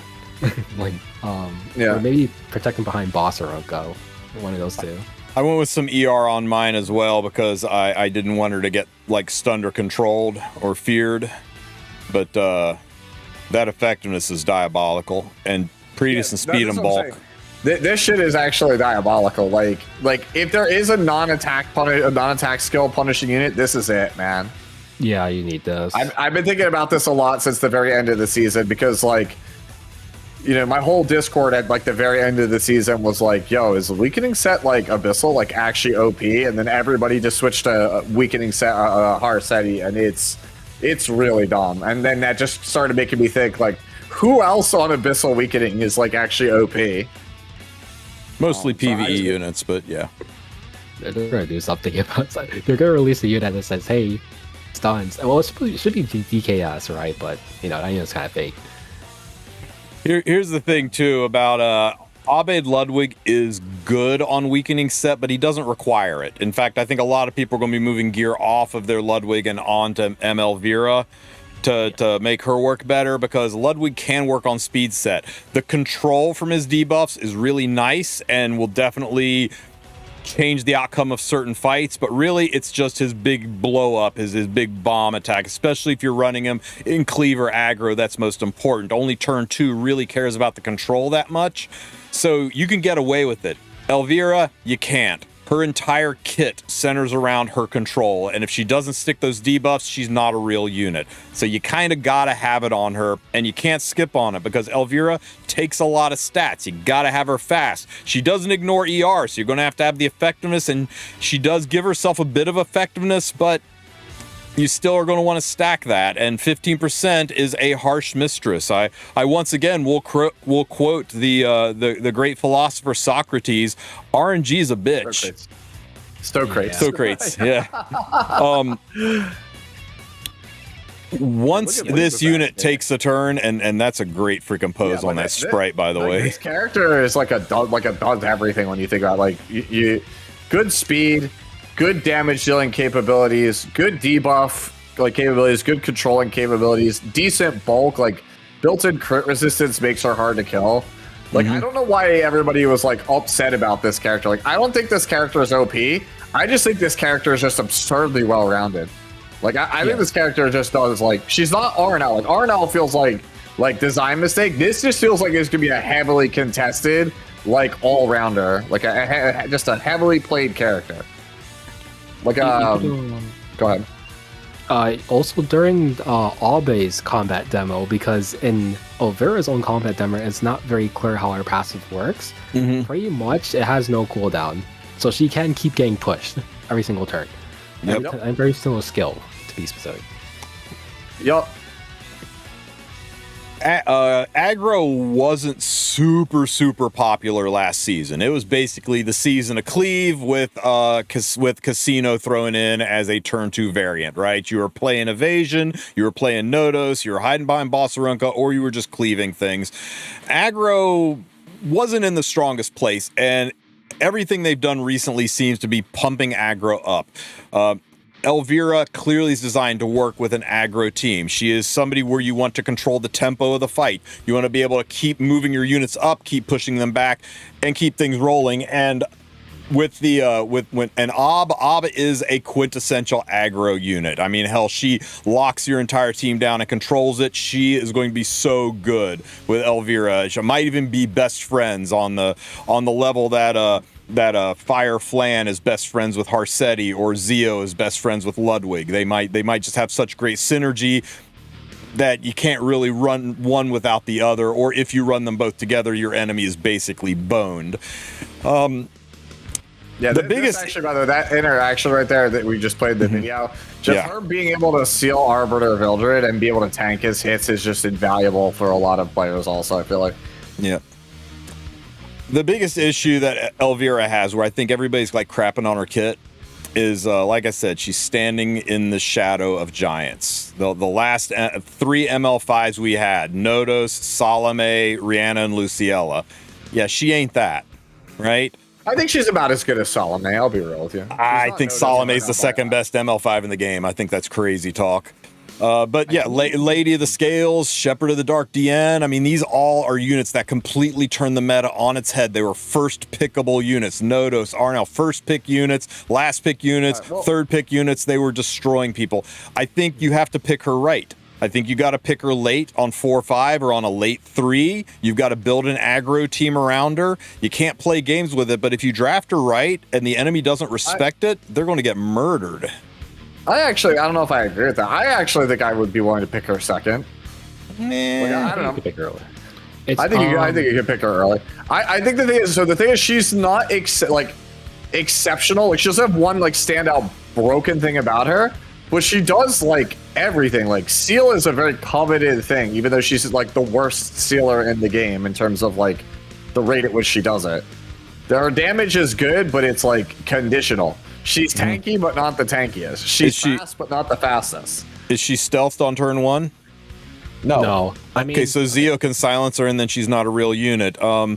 Is her buff dispellable?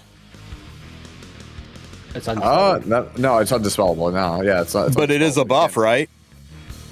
Yeah. So Nodos gets rid of it, and then she's not a real unit. You don't even get Cascade when Nodos takes it away, which means Salome can likewise take it away if Nodos is involved. You're comparing her to characters that commonly get picked and or banned on 1, and I'm if we get Harsetti and Aram, or if we get Harsetti and Afternoon Soak Flan together, will that just one shot Afternoon Soak? No, will that just one shot her? You think? No, she'll live. I think. What about RNL? You think RNL's S2 defense break into another S1 into an S3 is not going to one-shot her? Because anti-crit is not miss.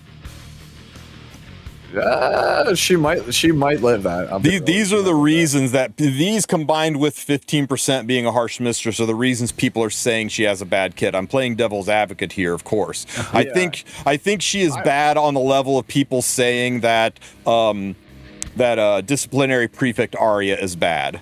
Well, yeah, Arya is no Lady of the Scales, but if she's drafted properly, she will absolutely win the fight and 1v4 it. And I think that if picked right and played well, she will absolutely win the fight and 1v4 it.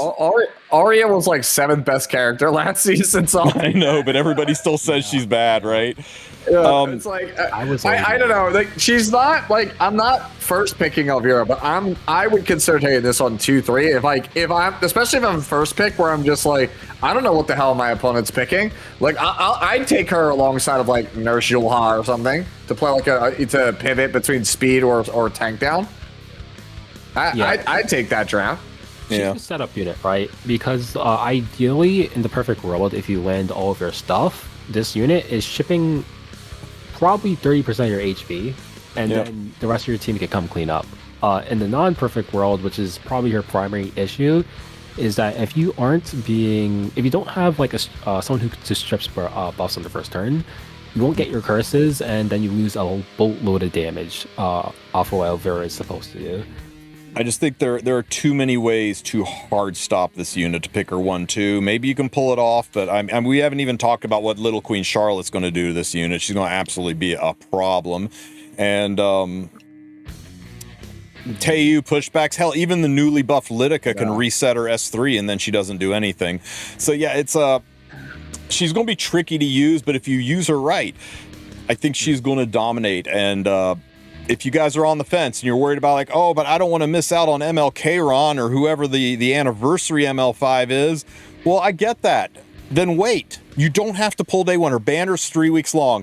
She's going to come out and everybody's going to say she's garbage and she's trash because everybody's going to be picking her day one, which means everybody that doesn't get to pick her is going to be picking all of the things that counter her specifically and not real defenses.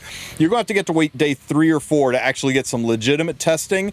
And then by day 7, Ob's going to come out and is going to change it all over again. It may not be until 2 to 3 weeks into her banner that you're really going to know how good this unit is. So wait.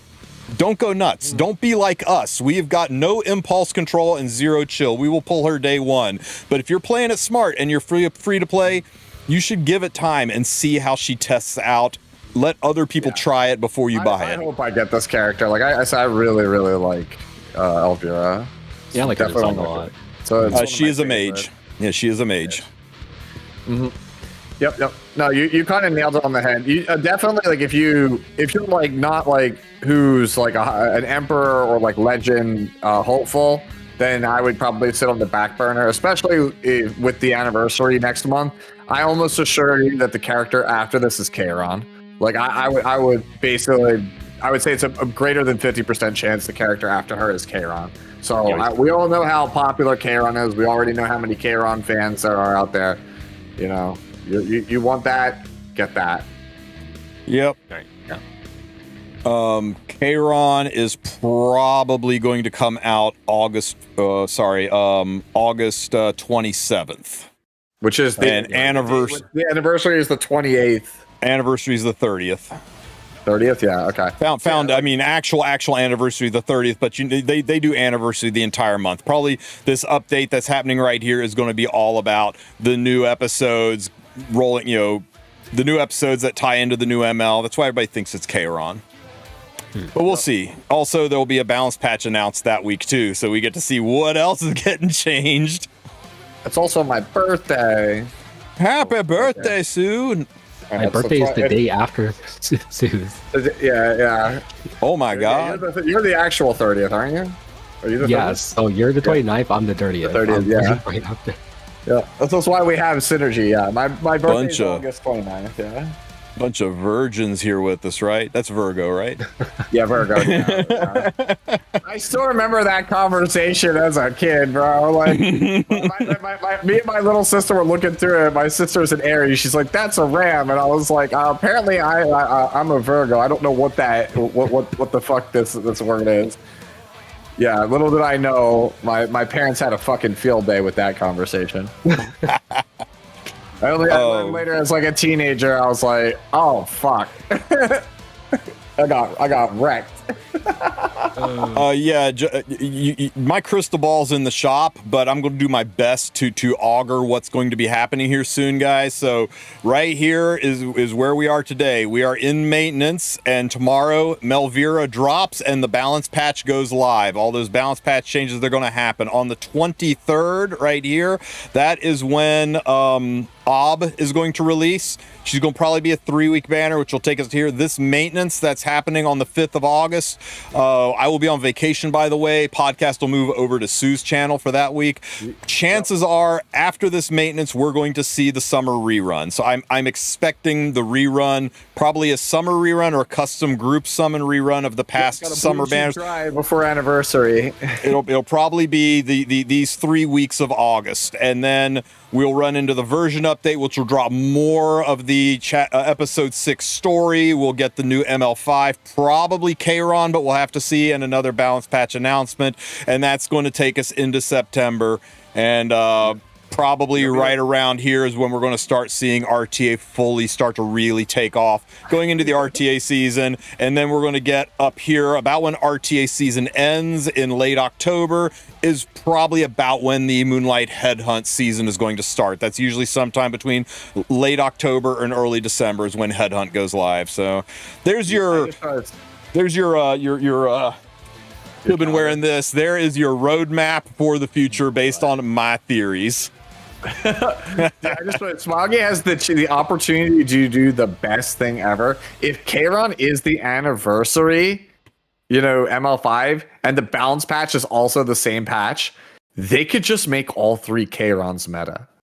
Like we could That just would be great. Chaeron meta. If they imagine if they just buffed all 3 Chaerons and all 3 Chaerons are like the best characters in the game. We're just in Chaeron meta.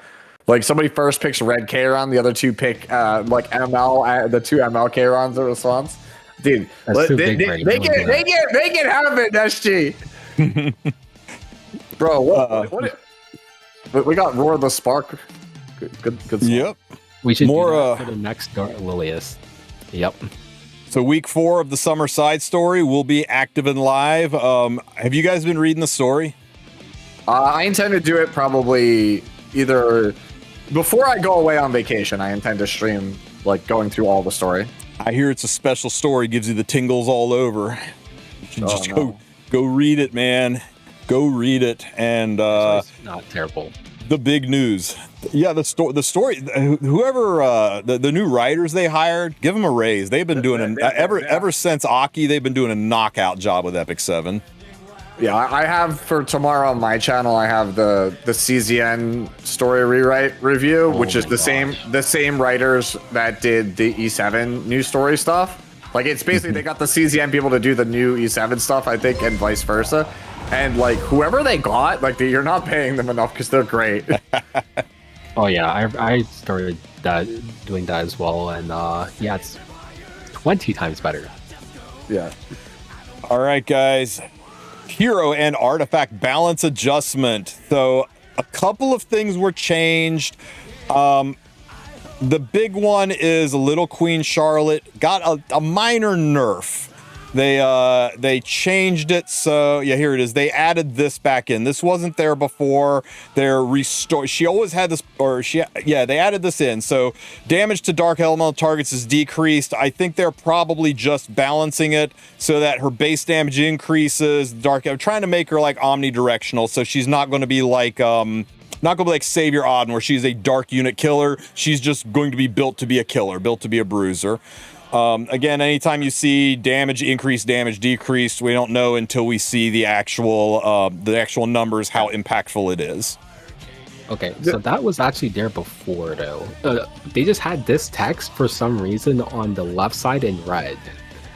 Okay, so it was a graphical correction. All you need to understand is base damage up, bonus damage down, total damage to dark units still the same. It's just like your floor is better, your ceiling is the same. Yeah, that's a good way to look at it. There was also some note about Aki as well, but I don't know. I didn't see. I think that one was just a graphical change. I think this was on the wrong side, and they had to move it back to the right side. But it was this. I think base damage dealt decrease was over here, and they moved it over here. But I don't know. I think that was just a graphical change. Other than that, the bounce patch was the same. So. Let's go through them real quick. I don't want to spend too much time here because this could wind up being like 5 hours. I'll leave you guys to talk about Flitica because I don't know anything about that, and I'm going to get caffeine. Okay, Faithless Litica. She was one of my favorite units. I was a Flitica cleaver back before it was cool. Mine's going to be 280-ish speed. Yeah, 280 speed when she gets the EE. Yeah, her speed is still an issue. Yeah. So I was thinking of playing her on a cheese instead because I don't think you're going to play this at opener speed. Oh shit! I hit the wrong fucking button. Okay, well, rip. I meant to hit the gear button and I hit the go way back button. That was my bad. Dang it, Tristen. I know. I ruined Tristen ruins everything. That sucks. Are we still fine? Wait, nope. No, we're not fine. We're not fine. We're so not fine. But yeah, to continue. Yeah, her speed is always an issue, and it's still an issue. The 10 speed helps, but you're still going to get raced, and she doesn't get her first turn protection. Mm-hmm. So if you wanted to play something like Legged Candlestick for Death Break, you can't. Yep. So I'm going to play her on Proc Set and Mini on Guiding Light to buff stack. It's so sad that she's still going to need a Guiding Light. I think if we could have run her on Renewed Will, she would be a really, really good initiator, really good aggro unit. But yeah, we'll see. I mean, I can build a 314 speed Litica. So After the speed EE 324 speed, I could do some shit with her, right? But I'm not sure I'm willing to dedicate that level of gear to this unit.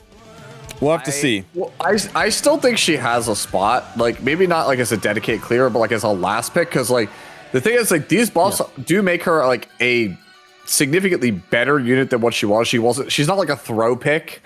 And the thing is, like, I don't know how many of you guys have actually ever played against Faithless Lidica. Like, whenever I think of Faithless Lidica, the first thing that pops in my head is like, you know, 6.5 years ago, when like Deity was like one of the biggest cleavers terrorizing ladder. Like, I have like nightmares like thinking about the heyday of Faithless Lidica cleave. Like, Faithless Lidica cleave, like, if you are a turn 2 player, Hysteria is like Hysteria is like the worst move in the game's like history to get hit by, bro. Like, just having your best character just be useless and then they get skill nullifier is miserable. And then by the time you have your cooldowns back, she's like, by the way, Hysteria again. Haha. Yeah, so I expect that she'll be like a good last pick against like low tempo drafts. You could just lock them out of the game. Yeah, I don't think she's inherently a bad unit, especially when your skill 3 fully resets your cooldown and it has 10 souls ignore ER. Yep. So it's 10 souls, and that's extremely good. Fully increases skill cooldowns, guys. Fully increases skill cooldowns. You know who she absolutely shits on? Ob, Elvira, all the new stuff. Yeah. Nice Nodos you got there. Would be a shame if he did nothing the entire game. I think you guys are underselling her. I think she's going to be very pickable and very usable. She's not going to be a cleave unit. She's going to be an aggro unit. And like I said, they're doing a lot to promote aggro lately. And if you're not seriously racing, if your opponent has decided to tank down, you are going to wreck their world with this unit. Yeah, I would probably play her over Witch. That's just me. Why not both? Play her with Witch. Yep, we'll do both. Block your opponent, give them laceration, run them over. The savior of turn 2, the unit that's going to make turn 2 not feel like total ass. The Queen of the Swamp, Sue. Tell me how Little Queen Charlotte is saving Epic 7. Good talk, Sue. Okay. With is fine. Yeah, so this character, like, so they gave Judgment and the Will of Lemaire the successful attack always results in a critical hit, which is super needed as a way to, like, actually destroy RNL, assuming they don't blow you up first. Or like Setsuka, like in the turn 2 versus turn 2 mirror. So that's always good. Right? Actually, I should say, I got ahead of myself. The Soul Burn, ignore hit chance is what does that. But the guaranteed crit frees up the biggest issue with the character, which is the Libra Warrior stat line, which is Luna's stat line.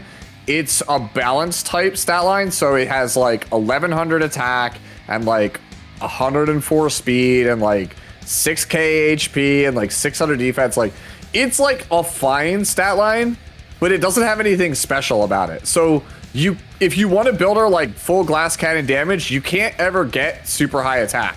If you want to build her like super tanky as a bruiser, you can never get high bulk, right? So this saying, hey, you don't have to spend any stats on crit hit chance anymore, in tandem with the fact that she has a CR push on the S2, a Queen's Dignity, is freeing up a lot of stats. So now you could build her either way tankier or hit way harder or build her way faster if you decide to go like the cleave route with her.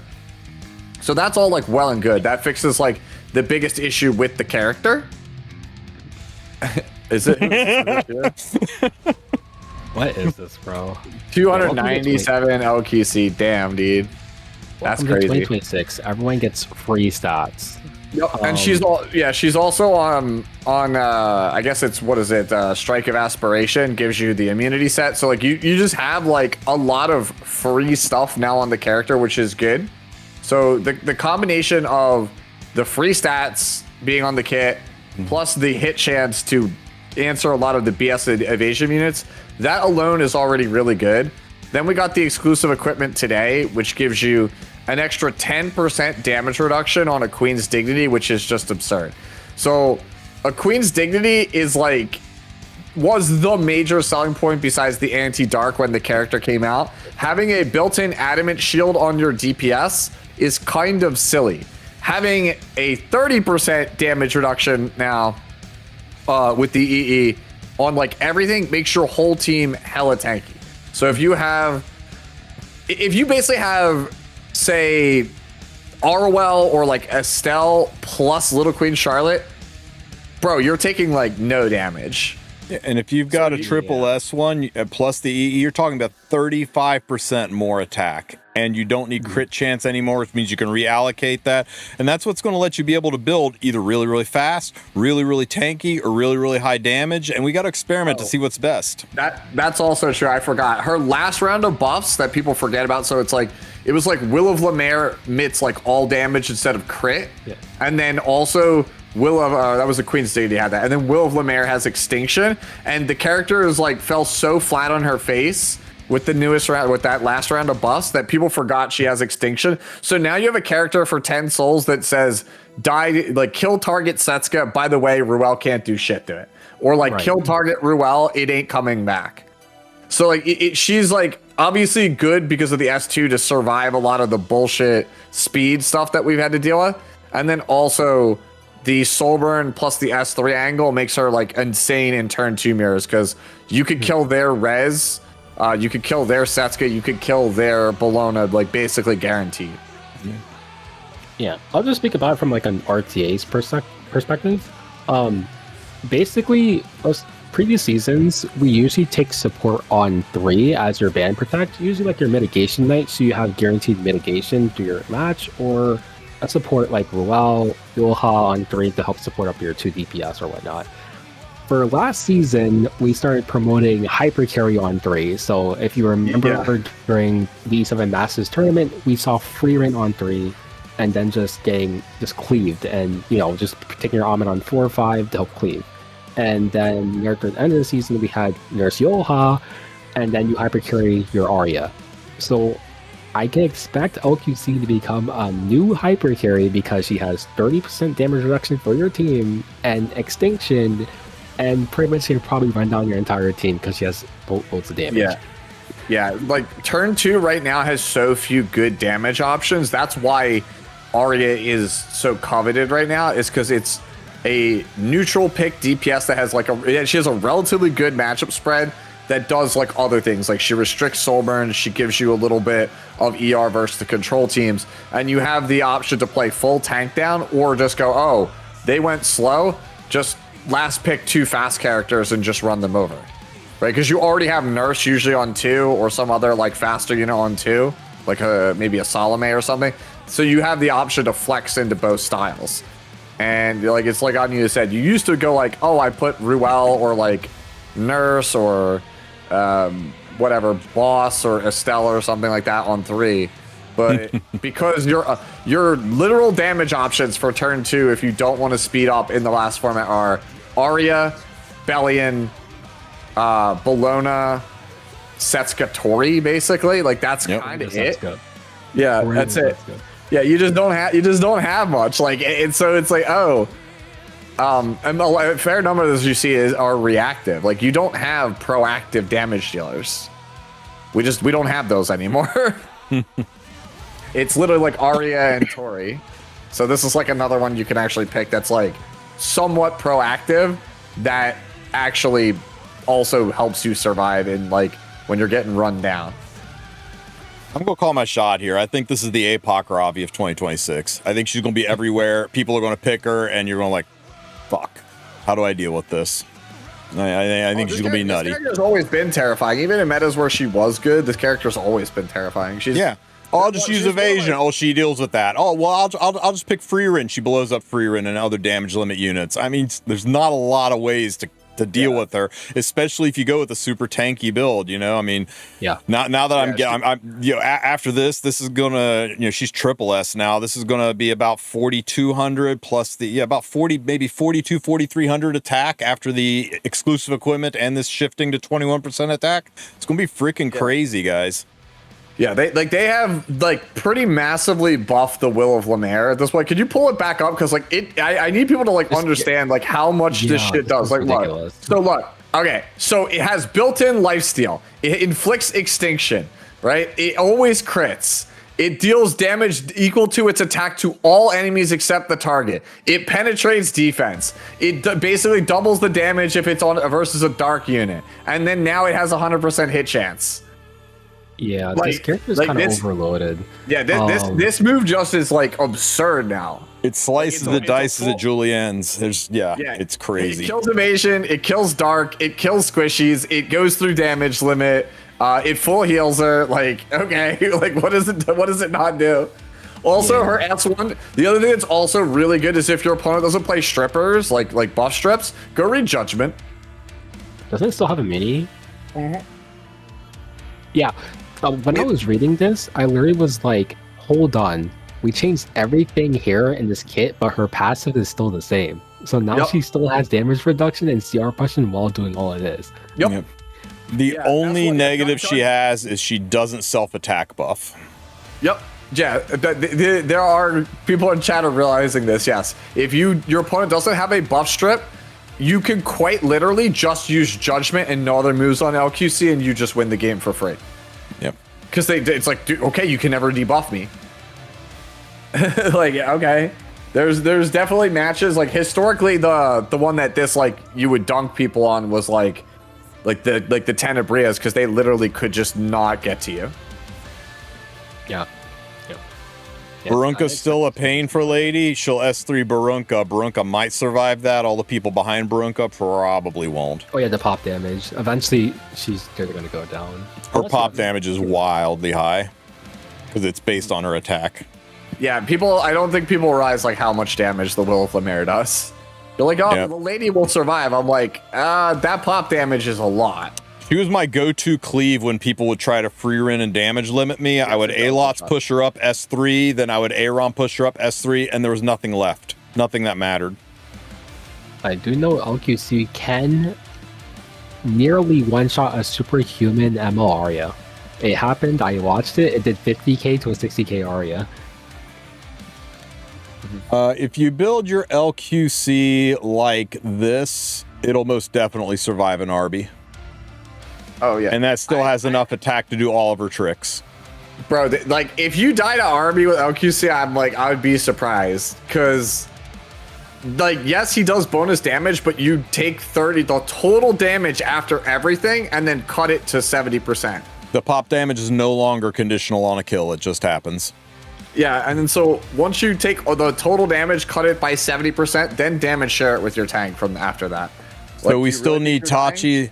The advantage to Tachi is she doesn't self-attack buff, so it gives her attack buff, and people forget about it, but Tachi also gives you immunity at the start of the turn, so it lets you drop immunity off and go with, like, Pen Destro or triple set, so it makes her easier to build. You definitely do not need it. Mine is going to be on Little Queen's Big Crown, because I'm definitely, so I had to put her on immunity, but anybody's got a barrier there, holy shit, it's an extra 28% damage on top of what I'm doing. Go just get destroyed. Yeah. You kidding me? Yeah. I'm probably gonna play Pursuit Pen Health.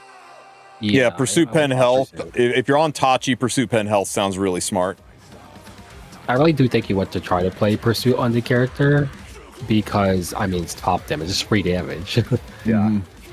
If you decide to if you don't have Strike of Aspiration, right? Like, there's other options you could play 100%. Like Hellcutter obviously is probably out now. Yeah, because it does boost her attack, but it wastes on the crit. Thorn of the Blue Rose. What the hell are we talking about? Holy. Yeah, of course. Yeah, by the time she takes a turn.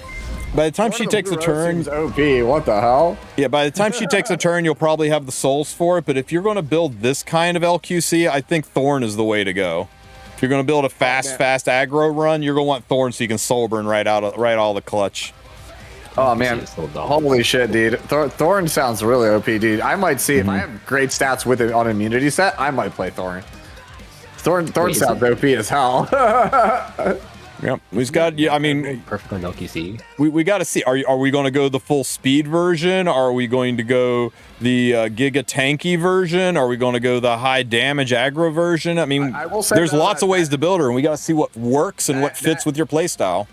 I don't think that 300 LQC does enough damage. Like traditionally, like cleave ones are like 3,500 attack, like 300 crit damage at like 250 speed. Yeah, I know, but she's built for aggro, which means she's going to work with all of the other aggro units that are out there too. Yeah, I just don't think you're going to do enough damage. I think this with Lidica, what are you going to do to me? Now that your skills are all turned off and I've got skill null and she's probably destroyed one of your squishy units and then she's critting everything else while I got Flitica doing Flitica things. Maybe I throw Ob and Elvira in there with them. Bro, at that point, just play like any other damage dealer. I'm just saying, speed, dude. we gotta dive in and play with this unit. She's a whole new thing. At that point, just play like any other like glass cannon speed DPS, bro. Sure. Like anything works at that speed point, bro. Like you're never taking that over like R and L. Like just play Renak, bro. I think this character wants multiple builds, honest. Have one that's super tanky and one that's just like giga damage. We need 3 LQCs now. Let's go. That like they said. If you want to play aggressive, it's like 250, 260 speed. Nuclear on LQC. That's the best.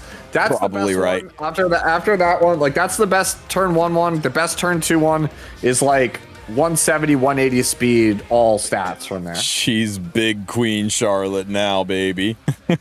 Good one, guys. Okay, Dark Corvus got a little bit of a glow up. Little bit. You think this is gonna bring him out of Guild War and into RTA? Is this doing a lot for him, or is it just RTA? He's already been in RTA. He's a decent 4/5 in RTA. It's again against these like low tempo drafts. He kind of murders them. Also, like now that he's immune to debuffs which prevent movement, there are some people that are just they take like a no damage draft. Like we saw it a lot at the end of the season on like people. Yep. Like I even did it for like Baka, where I just was like, cool, you're just gonna take like Witch plus Sigret, and you're just not gonna let them ever take a turn. In those scenarios, when your opponent's trying to bully you, you're just like, cool, here's my like last pick, Dark Corvus, and it's probably getting banned, but if it doesn't, because there's something more pressing in the draft, you're dead. Yeah, Warfare's made him a pretty real unit in RTA because you don't have to wait to get hit. You just press S3 first turn and take something out. He was primarily played in Harsetti matchups before because, you know, they try to pick Harsetti into you, you pick Dark Corvus, you take a turn, and then they're immediately playing a 3v4. His buff just makes him a bit more usable, probably outside of Harsetti matches, but we'll have to see. But he's still widely usable right now. Okay, so the unit that everybody yells at me when I say he is a B tier unit, and they're like, but he's so good. And I'm like, but he is not. Janua. Is Janua going to see a glow up? Is giving him some extinction and some self-healing going to make this guy a usable unit, or is he still a bench rider? I think if you have Summer Photogenic, you are mega back because you pick Sea Phantom plus Janua. You look at the Ruel like this, say I hate you, and snipe it. Yeah, but at that point, like not for nothing, at that same point, you just hear me out. You press S3 on Sea Phantom Politis, your artifact procs, you push up your 260 speed Little Queen Charlotte, you dunk him. You dunk her. same diff. Like that's the same difference. Like that's my only problem with Janua is I look at Janua and I'm like, it's great that you gave me extinction. It's great that I get attacked before S1, but like, I don't think you do anything in this meta. Janua is still very attached to Sea Phantom because when you play Janua with Sea Phantom, he's an aggro unit. When you play Janua by himself, he's now a reactive unit, and you have to wait for them to hit you. Yeah. That's a good Janua, by the way, that Spiderwick posted in chat, but I really feel like that needs photogenic. Like, that's the problem. Photogenic is like a cancer that I think they shouldn't have unleashed upon the game, because now that it's here, it's like you have to play it on all your thieves. And by mid-August, everyone's gonna have it. And I'm gonna hate it too, because like at that point, how tank? How tank? What's up? Yep. The entire turn 2 playstyle has been based around oh, we're not allowed to, like, you need damage share to survive. Kind of like how Yep. turn 1 for many years was you need souls. So the thing is, when turn 2 tries to punish turn 1, we just pick this lady in a chair, and if it gets banned, we just have to hold that shit. They were like, you know what? We're gonna sell you an artifact that just lets you bully slow players, like, eternally. Oh my gosh. Lady and Aki, who definitely needed a buff. I think what's nice about Aki is the damage dealt increase lets you build him with lower attack and increase the speed, so you can run a faster Aki. But Real fast, I want to rewind because somebody asked the question in chat for Dark Corvus. Scroll back up to Dark Corvus because they were asking the question, can you please explain the change to Devil Descent when regarding Soulburn? So it says when Soulburn easy. is not used, increases damage dealt. It basically just means previously Devil's Descent did not do that much damage unless you Soulburned it. This is a really terrible way of saying the base damage is increased, but the Soulburn damage is still exactly the same. you will still Soulburn whenever you can. His Soulburn will still be the thing that one-shots, but you might be in a situation where you can look at the opponent and say, he's low enough health, I can save the souls for somebody else. Or I don't have the souls because maybe they picked Bellion into me, and now Dark Corvus isn't a useless unit. He can still kill some things without the Soulburn, but there's never a situation where the non-Soulburn will do more damage than the Soulburn. It's just, you're going from this to this. Okay, they're just making the non-Soulburn, but the Soulburn's still going to be the way to go. Basically, what they're saying is like the old Devil's Ascent was like 12k not Soulburn, like 32k Soulburn. Now it's like probably 18 to 20k non-Soulburn, still 32k Soulburn. Exactly. Yeah, that caught me the first time. I thought it said, "Hey, if you don't Soulburn it, you do more damage." Yep. Yeah, exactly. On Rush, like Suba said before, higher base, same ceiling. Exactly. All right. So Back reducing his the baptism of fire. Yeah, this is the big one, right? This changes him from a S3 S1 S1 to an S3 S1 S3, I think. Yes. Yeah. So it's not just like increasing the detonation damage, it's also allowing a more appropriate turn cycling. So you'll be able to build him faster, you'll be able to nuke a little bit harder. That's not my Aki. He's not like, I still think this character's awesome. I like to play him a lot. Yeah, I'm probably going to drop him down to like maybe 5,500 attack now and take him up to like 290. Yeah, he's 280, 290. His character is one of my favorite characters to play when I'm like the aggressor in a matchup. Yeah. Aki's primary issues was if you're getting speed contested, he's not the greatest unit because you lose HP, you also lose damage because you need that HP to burn. Now with his added damage and better turn rotation, he is kind of a major turn 2 bully because I'm pretty sure just with the increased detonation damage, he's probably going to one-shot boss. Because before you would miskill on boss, I'm pretty sure with the increased detonation damage, you are probably just one-shotting it. And then you can just keep running over his entire team. Yep. How many of you guys hate it when they pick Freerin and Bellion together and you're like, well, what do I do against Freerin now? That's what you do. Absolutely murder stomps people who try to pull that shit on you. I've done that to a lot of people. They only pick like one fast unit, and I'm like, cool, here's 5th pick Aki. I just hard commit to ban your only fast unit. If you don't ban the Aki, you're dead. Yep. Right.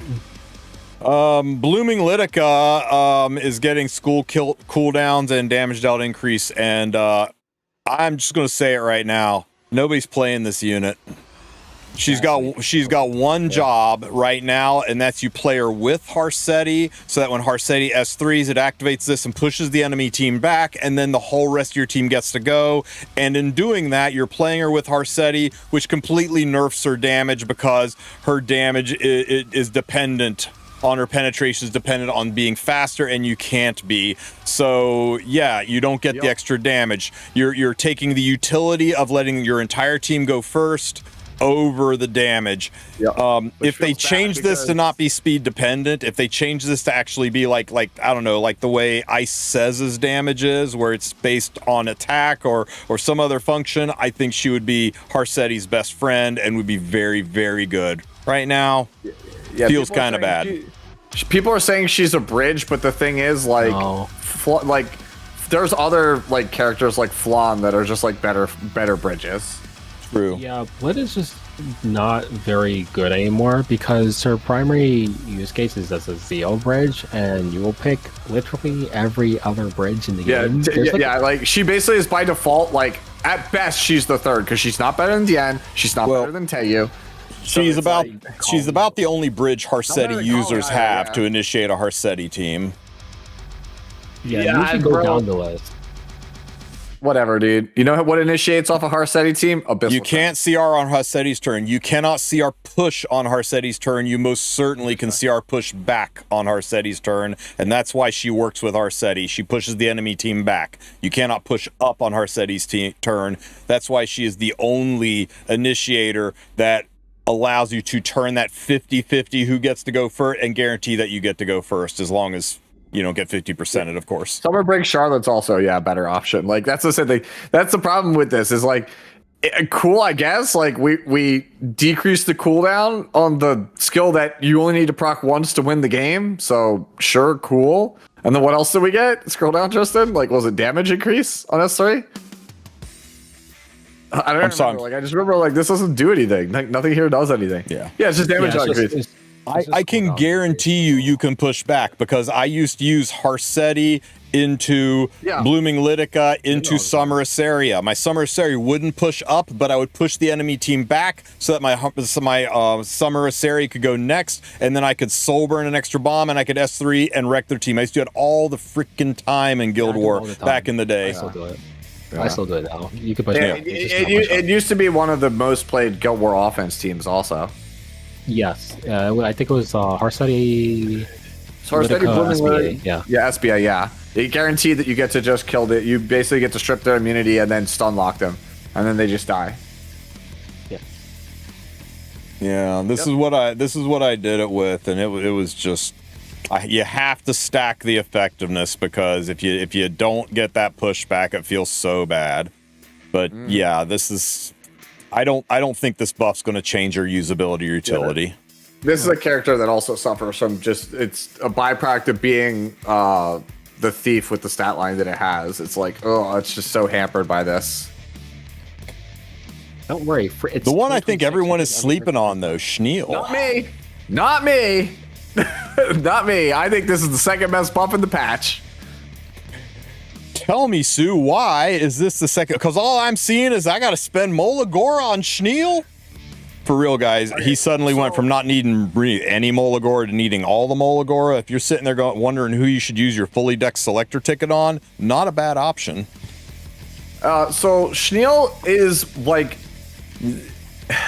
He's one of these characters that just doesn't really work when you think about it, because it's like, oh, his S3 is good, and then the rest of the kit is contingent on your opponent giving you Venom so you can keep getting value.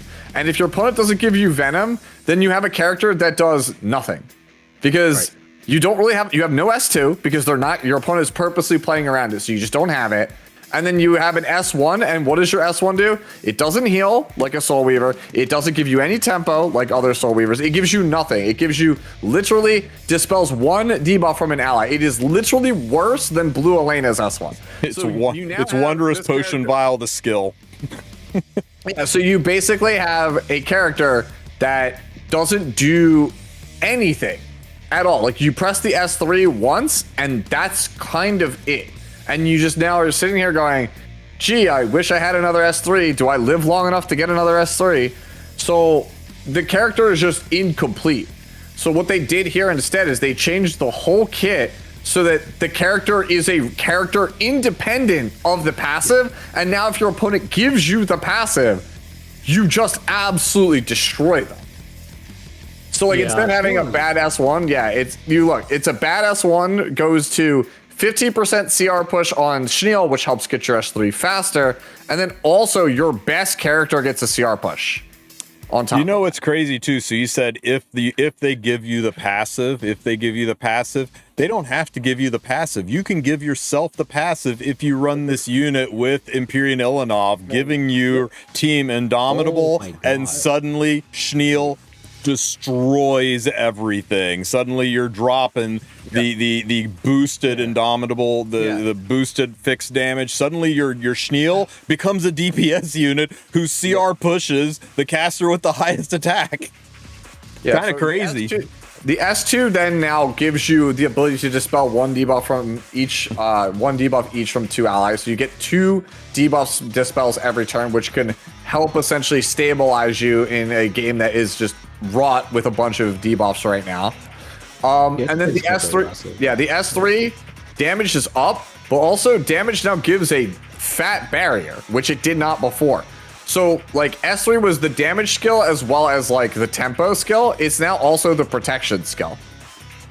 But, Sue, didn't we just get done saying turn 2 is trash? Why would you want to play Ilanov just to get the Indomitable buff? You know what? You could turn 2 character. This is just a I'm just saying, Shiro Boy pointed it out. If you don't want to play turn 2, if you want to play aggro, you know, Ivana also gives you the Indomitable buff and lets you ignore damage share, and you can go out there and play as aggressive as you want to play. No, that's a different buff. No, that's Radiance. You're thinking it's Radiance. Oh, is it Radiance? Shiro, you misled me. Shiro. Radiant. Yeah, she gives Radiance. She gives. Oh, I was bamboozled, hoodwinked. Let me go look. I'm just making sure. That's a different one. Radiance is 50% damage reduction. I'm pretty sure Shield did that, bro. Yeah, she gives another one. Right? Let's see. Yeah, I love that you call Peacemaker Furious Pacemaker. It's ignore sharing. It's ignore sharing on the. Oh, Ivana gave Indomitable in the story. Oh, there's the confusion. Rip. Yep. Anyway, so yeah. Well, you can still play a DPS Ilanov, right? you just think of it this way, right? Like, this guy is basically like a different like hand guy. Your S1 is your tempo skill. He kind of passively gets you out of sticky debuff situations. And then your S3 is just, bro, I do damage, I barrier my team, we get that CR push. Right? I'm not wrong, right? Correct me if I'm wrong, this is still a CR push skill, right? I'm not like crazy. They removed the CR push from his kit. So that's kind of the fallback. That is the rub. Okay. Damn. All right, but anyways, it's still the character is still really, really strong. Also, cooldown on the S3 is 3 turns now instead of 4. Massive, right? Like he's gonna cycle it so much faster. I think you build this character anywhere from 260 to like 280 speed. You jam this dude on Warhorn and just let this man use his S1. Oh God, on Warhorn too. Yeah, because his S1 self CR pushes, right? Yes, yeah, his S1 is just mediator S1, bro. Yep. Like, of course, he's like a new mediator. You just go, you fly, bro. Oh my God. Oh, Spatial, I would play that. I would play him with Salome, and if my opponent just doesn't have anything good to do, I'm just gonna double barrier, double fixed damage your team. Yeah. Disgusting. Really. Wait, actually, no. Brett is right, bro. Holy shit, Veritas. We have the second. Veritas. Oh my God, Veritas with this guy. I think Steel is very flexible, but you still want to play him very aggressively because his passive cleanse is just really strong, especially in RTA, because you're just playing him as, like you said, basically a modern hand guy that counters the worst unit I've played against in the season named Diblis, because she makes everyone tankier for no reason. Wait, hold on. Not enough Veritas. Wait, hold on. Can we just play him on Sensor? You could play him on Guardian Ice Crystals. You could play him on Warhorn. No, can we just not play him? Yo, bro. You could play him on my car's tome, so he pushes more. Can we just play this man? No, let's just play this man. Stop! All right, bro, let's just go, dude. Sensor needs more ER. Nah, bro, he cleanses his own debuffs. Your opponent takes an option as soon as he cleanses his own debuffs. You're like, oh, cool, I don't have no debuffs anymore. You take a turn. All right, I'm going. Yeah, just play everything, bro. You can play whatever you want. He's honestly he's a bit more flexible now. That's what makes his buff really good. I like this guy. Go Candlestick, stop, demon.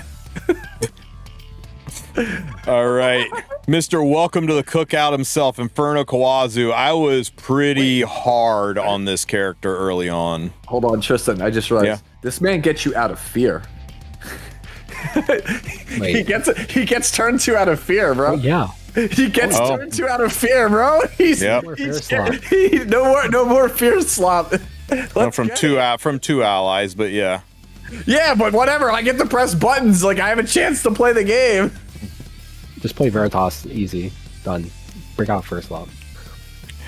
Dude, yeah, So- Veritas plus that passive, bro, you ain't getting feared. What is fear? Fear's cosmetic, for real. The big job of Inferno Kawazu was to soul burn, to stick a burn on a unit, and then drop the S3 and basically kill anything with 3 burns. They took that away, and I initially like, okay, so he's not going to work as a basically being a 4-star Aki, but they've revamped him where you can soul burn to reduce the skill cooldown on his S2. He's getting some serious combat readiness pushings, and they're giving him a cockroach passive to make him a little bit more of a bruiser. This is more your area of expertise. Why don't you guys tell me how Inferno Kawazu is going from a great unit to the greatest unit? He's mostly going to be another unit that's going to help put Fahrakin down in the dirt as he continues to fall, because we just keep making Fahrakin counters. And I think that's pretty much going to be his primary use. Yeah, I think he's just a Fahrakin counter, and then maybe, I mean, Vic will probably be yelling at his monitors, like, just watch this going. I'm going to say maybe Guild War potential, because he historically has been great there, but this is the part where every Guild War main out there just like, actually, he's shit. Yep. So he's also really good into Spirit Iceline. He doesn't crit, so he's a great way after Spirit Iceline's put herself into her, I will just destroy everything that counters. He's got a very low chance to crit. I've used him to take out her as well. Surprisingly good unit for removing problems from a fight. Maybe it's another Horsehead counter. And then we got a whole bunch of really good artifacts, which I don't think we even need to talk about because nobody's going to use them or care. They don't do anything. They don't do anything. They don't do anything. All right, guys. I'm not going to spend too long talking about Ancient Inheritance. You know it, you love it, or you hate it. One thing I will say is, for those of you who have never been in Ancient Inheritance before, leave your guild. If your guild sucks, get into a good guild. Do not hang out with a bunch of zeros. Don't be the guy that's sitting there saying, but if I leave my guild, they'll fall apart. They depend on me. Self-love is not so great a sin as self-neglect. You did not download this game to be the den mother of a bunch of people who won't do their Guild War attacks unless you DM them, who constantly miss the blue box at the end of the season, who you're sitting there going, I really want to do my job in Ancient Inheritance. Well, when you freaking log in and do your job, leave your guild. Ditch those zeros, get with a bunch of heroes. Find a good guild. Join Sue's Discord, join my Discord, join Deity's Discord. We all have guild halls where we can help you find decent guilds. We can point you in the right direction. Leave. Do not stick around with people that are stinking up the joint. Find a guild that is focused on RTA and is super sweaty. Find a guild that is ultra casual. It doesn't matter, but find a guild with a Discord, with helpful people who will jump into a room, who are organized enough, because you do not want to phone in Ancient Inheritance. It is a good event with great gear. Leave. Get into a good guild. That's all I gotta say about that. Yeah, he's not wrong. I literally, when I got to the point where I was carrying my old guild through Ancient Inheritance like by myself, and it was taking up like all of my time for the entire event, and we barely cleared it. The second time through, I was like, I can't do it. I'm out. And then I joined Tristen's guild, and that's where I've been ever since. I was like, I'm done. I'm tired of being the guy that runs this. Yep. Tristan, All right. The big difference this time around is a couple of crit pieces and then 4 speed set pieces. And Ancient Inheritance gear is always like the best stat spread with the max possible rolls. And I don't know, there's something magical about it. They always seem to roll high. Not always, but more so than just about any other pieces of rando 88 gear you get. Some of my best pieces are Ancient Inheritance gear. And I mean, it's speed set, which is insane for everybody, and crit set, which is huge for early game players. Yeah, usually these average like 101 equipment score, like, which is crazy for 88 gear. Yeah. 88 gear averages 90 gear score, so that's way above average. Like 100, and I have like 1 or 2 105s and like a 107 from Ancient Inheritance. Like, the gear is just nuts. You do not want to miss out on this because you're afraid you're going to hurt somebody's feelings over the internet. Like he said, leave your guild if it's like not gonna help you get this stuff done. If your guild falls apart because you left it, you did everybody in that guild a favor, because a guild it takes a village to raise a guild. You can't just have one person holding it all together. That's a shit guild, and you're doing everybody else in the guild a favor, because when you leave, it falls apart, and they will go find good guilds that are tuned to the way they want to play the game. You'll actually improve their lives. And yeah, you'll probably get a shitty DM for 1 or 2 people. Fuck that guy. Go have fun. You downloaded this game because it looked like fun, and if you're not having fun in your guild, I would just. What are you doing? If you're just not having fun, period. Yeah, make a change. Yeah. If one person leaving a guild makes the guild die, it deserved to die. Go play Nikkei. Nikkei has guilds. Guess what? They don't matter. Nobody does anything of anyway. I had somebody tell me, like, I quit Nikkei because my guild wasn't active, bro. And I'm like, bro, nobody's guild is active in Nikkei except for like the like 80 guilds that actually sweat guild wars in that game. Oh, and might also add, if you've got the one guy in your guild that says, if you leave, you have to take me with you. No, you don't. You really don't. I mean, unless it's like your brother, or he lives down the street, or he's at he's at your workplace. Sure, but you don't have to take him with you. Take care of yourself. I'm gonna stop you right there, bro. I didn't take my best friend of 15 years with me. You don't have to take anybody. You can't take care of number 2 if you're not taking care of number 1. Exclusive equipments.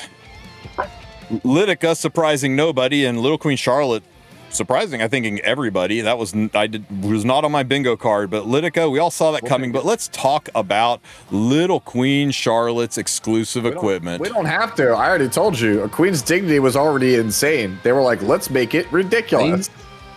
20 to 30. Big number. 30%. 20 to 30 is huge. A lot. If you think this is not a good buff, come talk to me after playing against Little Queen Charlotte on the same team as Estelle or Unbound Knight ROL. Yep. Yeah. One you definitely want to get. You don't need to max it, but every little bit helps, right? I mean, attack is probably one of the least important stats to boost up. The difference between 10% and 14% is going to be like all of about 40 or 50 attack, but still, a buck's a buck. Do what you can to get it as high as you can. It's what Casserole said in chat. If you don't think this is good, it is literally proof of valor on your whole team. Yep. It is literally proof of valor. Proof of valor on your whole team. On a character that can one-shot everything. Yep. And ignores evasion, and self-heals, and always crits, and yeah. And CR pushes every time she's hit. Go to the next one. We don't all right, so the 10 speed Faithless Litica needed, along with the stealth that is nowhere on this exclusive equipment. Hold on. Can you read that for me, Tristen? I think I'm blind. Oh yeah, when using Thorn, triggers stealth. I mean, dual attack on a random from a random ally. Man, where's my? So here's the problem, right? Little Queen Charlotte, or Little Queen, Faithless Litica, when she starts the fight out, she's not stealth. So what happens? RNL kills her. Zio pushes her back, and S3's her. Pushes her back. Yep. Yeah, Renak blows her up, pushes her back. Just everything bad that could happen to a unit who is not 380 speed happens to this unit. 10 speed is not enough where she is going to go first every fight. Maybe they thought letting her start stealth would be too powerful, letting her use other... I mean, I really thought when they did this, right? I thought this right here. I'm like, oh, okay. So she's going to get a stealth EE so that you could actually put a defense break artifact on her too and blow things up, right? Sure. No. Nah, fam. Nah. So basically, the only thing that is nice about the fact that she stealths on her S3 is you only need a plus 15 guiding light, I guess.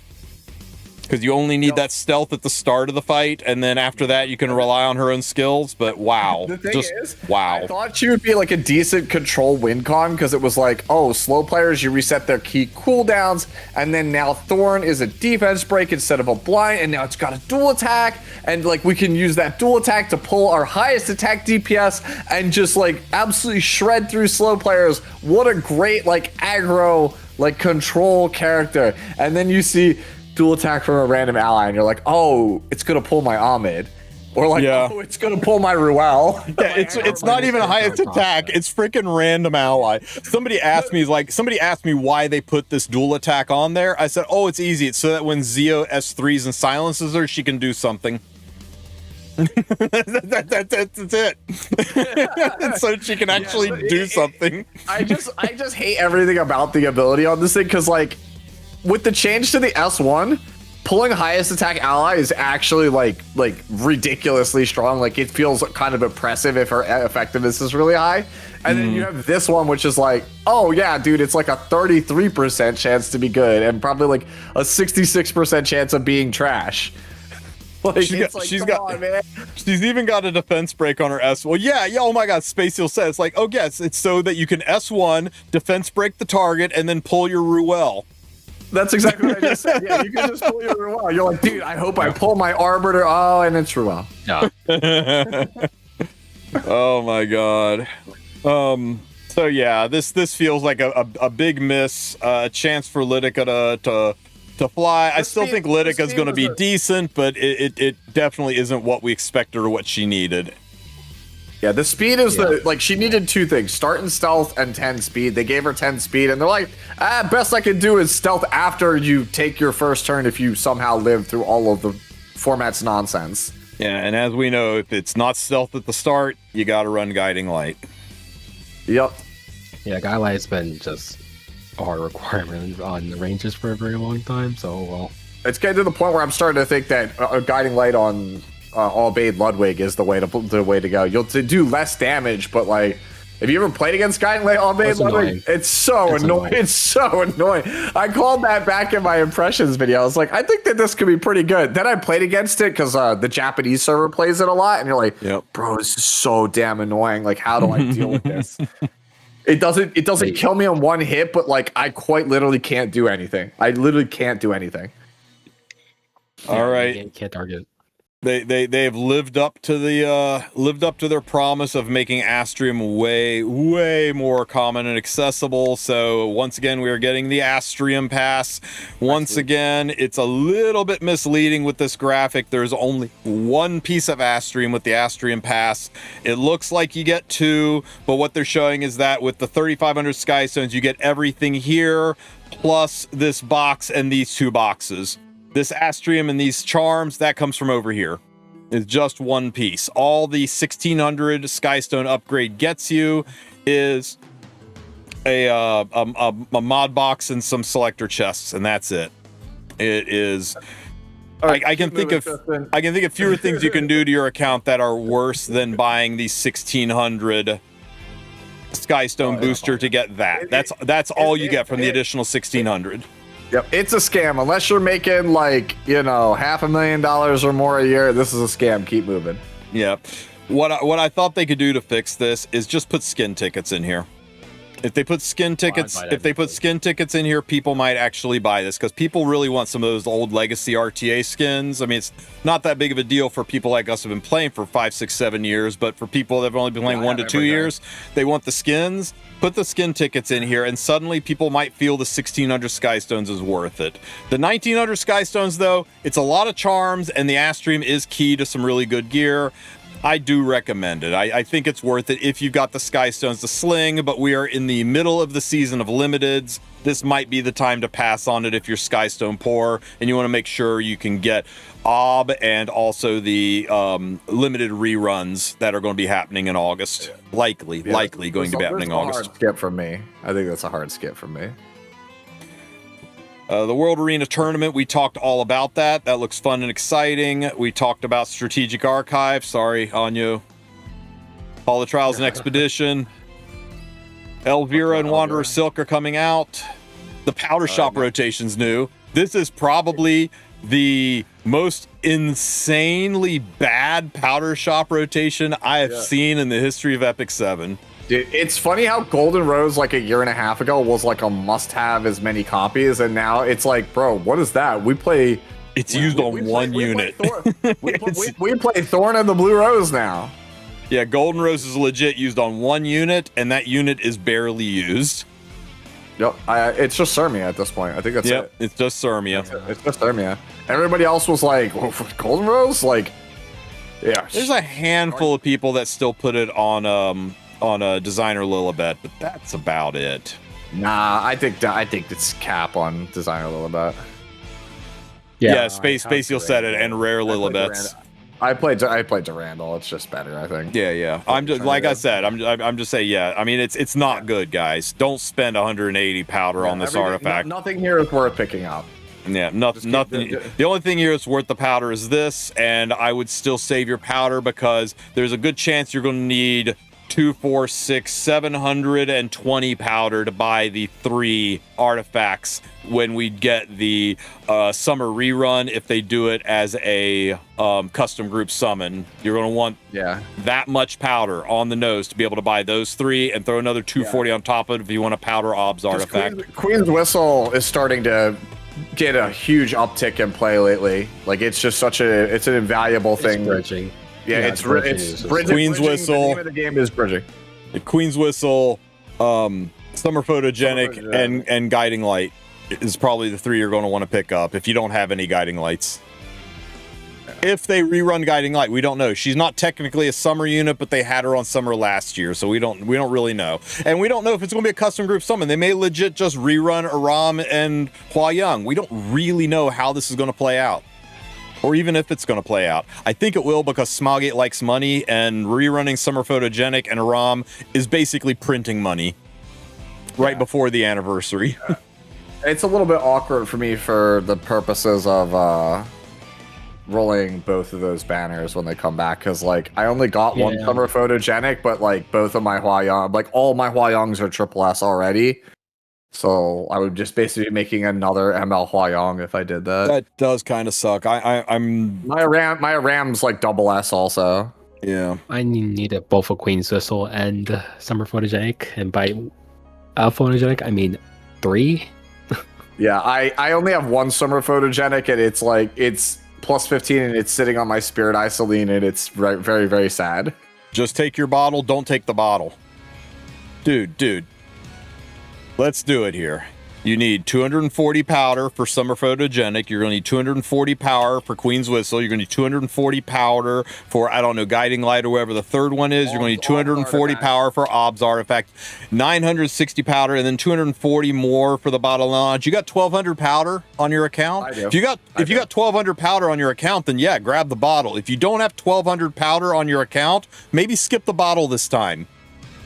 Bottles come every single rotation. Limited artifacts, one time, gone for a year. So make sure you've got 3K. Then you are in freaking great shape. But for anybody who has less than 1,200 powder, don't touch the bottle. I'm just saying. What is your chat, dude? Is your chat like just a bunch of like whale lords, bro? Like their whole chat's like, yeah, I've got that, dude. I've got more. These guys are rich. What the heck? What the hell, dude? Wild.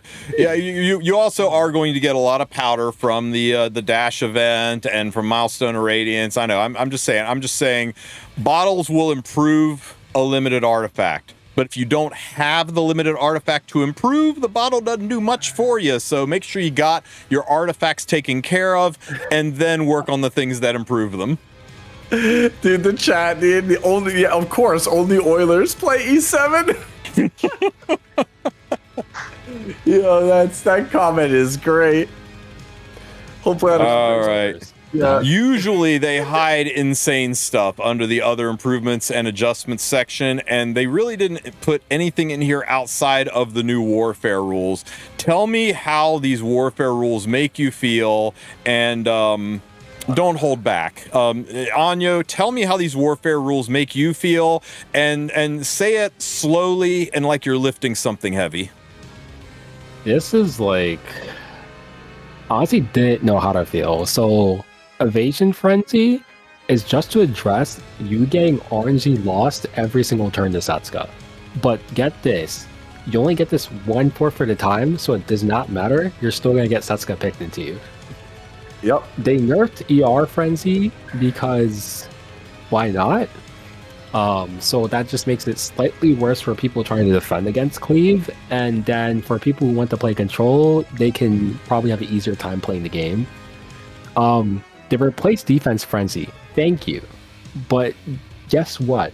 LQC is the new defense frenzy for every single character in the game. So now not only do you have LQC protecting your team with 30% damage reduction, but now you superhuman your Estelle, press S1, and now you have a 30% increased barrier on top of superhuman. Good luck. Could I take a real quick shot at Defense Frenzy? I hate to interrupt you when you're on a tear, but I mean, Defense Frenzy just basically made Setsuka and Estelle super strong, right? Yes, they heal because more, and then they protect more. Yeah, because it made them tankier, so it was harder to kill Estelle. Except now Estelle gets a stronger barrier, so it's harder to kill Estelle. And it made Setsuka tankier, so she was harder to kill. Except now when she counters, she'll heal more, so it makes her harder to kill. Isn't this just kind of like a push? Doesn't it do the exact same thing as the last? It's the same picture. Corporate says it's the same picture. Yeah, like literally last season when you got the Covenant rule, it was like, shit, well, one team gets Estelle, the other team gets Setsuka. Now this one is like, oh, bro, I'll take Estelle. You can have Setsuka. Like, yeah, even Biblis has barriers. It's kind of wild. Yeah, I'm pretty sure Biblis doesn't full heal your team. She near does it, but doesn't full your team. I'm pretty sure Dish just completely resets the match. Yep, it does. Yeah. ROL's also disgusting. I actually agree with that as well. I'm not Ricard because remember, ROL gives you the barrier at the start, so it's a fatter barrier. The S3 renews the barrier and is on a 3-turn cooldown. If you don't hit the ROL, she's going to speed up that process, and on her off turns, her S1 heals her. Wait, isn't this frenzy like Giga anti-cleave frenzy? Because now your proc sets are just like fatter, yes. Massive. Yeah, prot sets are fatter, and this works on MLs instead of just RGBs. This was the only one of the new warfare rules that I was like, oh, this is actually like kind of good, because it basically it's the same as the old one that we all hated, but at least it hoses cleavers. Guys, barriers are bigger, and that means DJ Basar is stronger. Ooh. But yeah, Sorry, couldn't resist. But everything else about the warfare rule changes, I'm just like, yeah, I don't know about that one. Like the offense rule, the ignore damage share was like one of the few ways you could bypass some of the nonsense in this format. I'm gonna miss the warrior rule, yeah. Yeah, and so now it's like, oh, okay, Soulburn skills by 15%. So what you're saying is, now I don't kill, Biblis heals it, and then I get bonked by Estelle. Got it. Good talk. Like, great rule. Yeah, something just clicked in my head. I just thought about it, and I'm like, is Tori like low-key killable and unkillable in defense frenzy? Yes. Yes. Actually, damn near. Yes. Ooh, dude, the level 1 Tori. Yeah, dude, I actually like unkillable with this rule set. Yeah, Tori is like, well, Tori was already OP in the old rule set. Now she's probably even more OP in the set. The resistance one, it's like, what if we do this Tori on that rule? No, stop. Stop. Yes. It'll take 30% more hits to kill her. It'll take 15 hits to kill her. Stop. Level 2 1 Tori. Gee, of course GH pops up in the chat. It's his brainchild was that fucking thing. Hell yeah. High five, GH.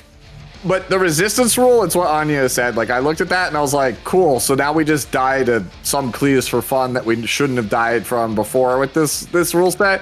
But also at the same time, dude, 100% ER in like turn 2 versus turn 2 mirrors is absolutely miserable, because you usually need some kind of debuffer to gain a tempo advantage, and that rule just made games just miserable coin flips that came down to RNG.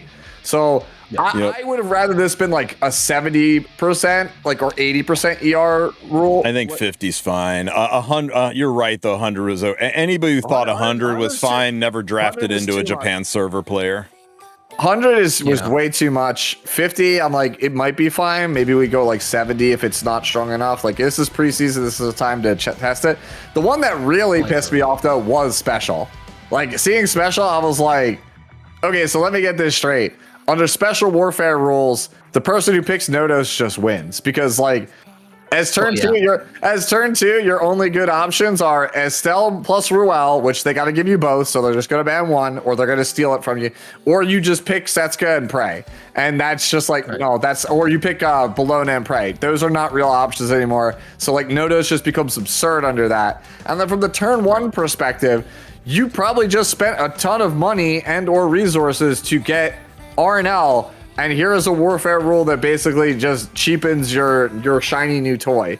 So it's like, no matter how you look at this, I'm like, man, I hate this warfare rule, because if you're turn one, it nerfs the thing I just got. If you're turn two, one of the only things that keeps us in like viable is just shot for fun 25% of the time. Yeah. It just feels awful. I'd like to take a quick second to give a shout out to my peeps at Smilegate, though. For everybody that says Smilegate doesn't listen to the community, they don't have their finger on the pulse. One of the most common things that was yelled at them recently is, why even bother having preseason if you're not going to test things? So props where props are due. Mad props that they are trying out warfare rules during preseason so that we can say this goes too far, this doesn't go far enough, and then they can make tweaks for actual season. So mad props for that. I get it. They want to find a way to shoot Setsuka and to a lesser extent Arnel, but they have to understand the current unit pool that you gave us between your buffs and unit releases. That playstyle cannot answer like this subsection of units without Setsuka. So if you just have a warfare rule where she gets shot, then like a good chunk of the player base just loses for fun if they don't ban Notice. Yeah, that's kind of what happens when they build around these things, or buff and, well, not nerf, because nerf doesn't exist in this game, but only buff it like in relation to other units instead of trying to make like, you know. Yeah. So now we ended up fair because of that. A-Ravi stonks, bro. Nah, dude. A-Ravi is not a solo A-Ravi is not saving you against first pick Nodos into Cleave. I'm sorry. You need some faith. Need some faith. Solo A-Ravi meets solo LQC. It works in Guild Wars. Bro is sitting here saying, have some faith. Dude, Remnant Violet is bad, okay? He is terrible. I mean, he's getting his evasion decrease. Of course he's bad. That character's always been bad. Outside of like the release, like the first like 2 months he was out, that character has been bad. Here's my warfare no domain expansions. Yeah. Dude, I would love a warfare rule that just says the newest 5 MLs can't be played. The newest ML5s can't be played. Just give me that. You don't have to call it special. You can call it something else, bro.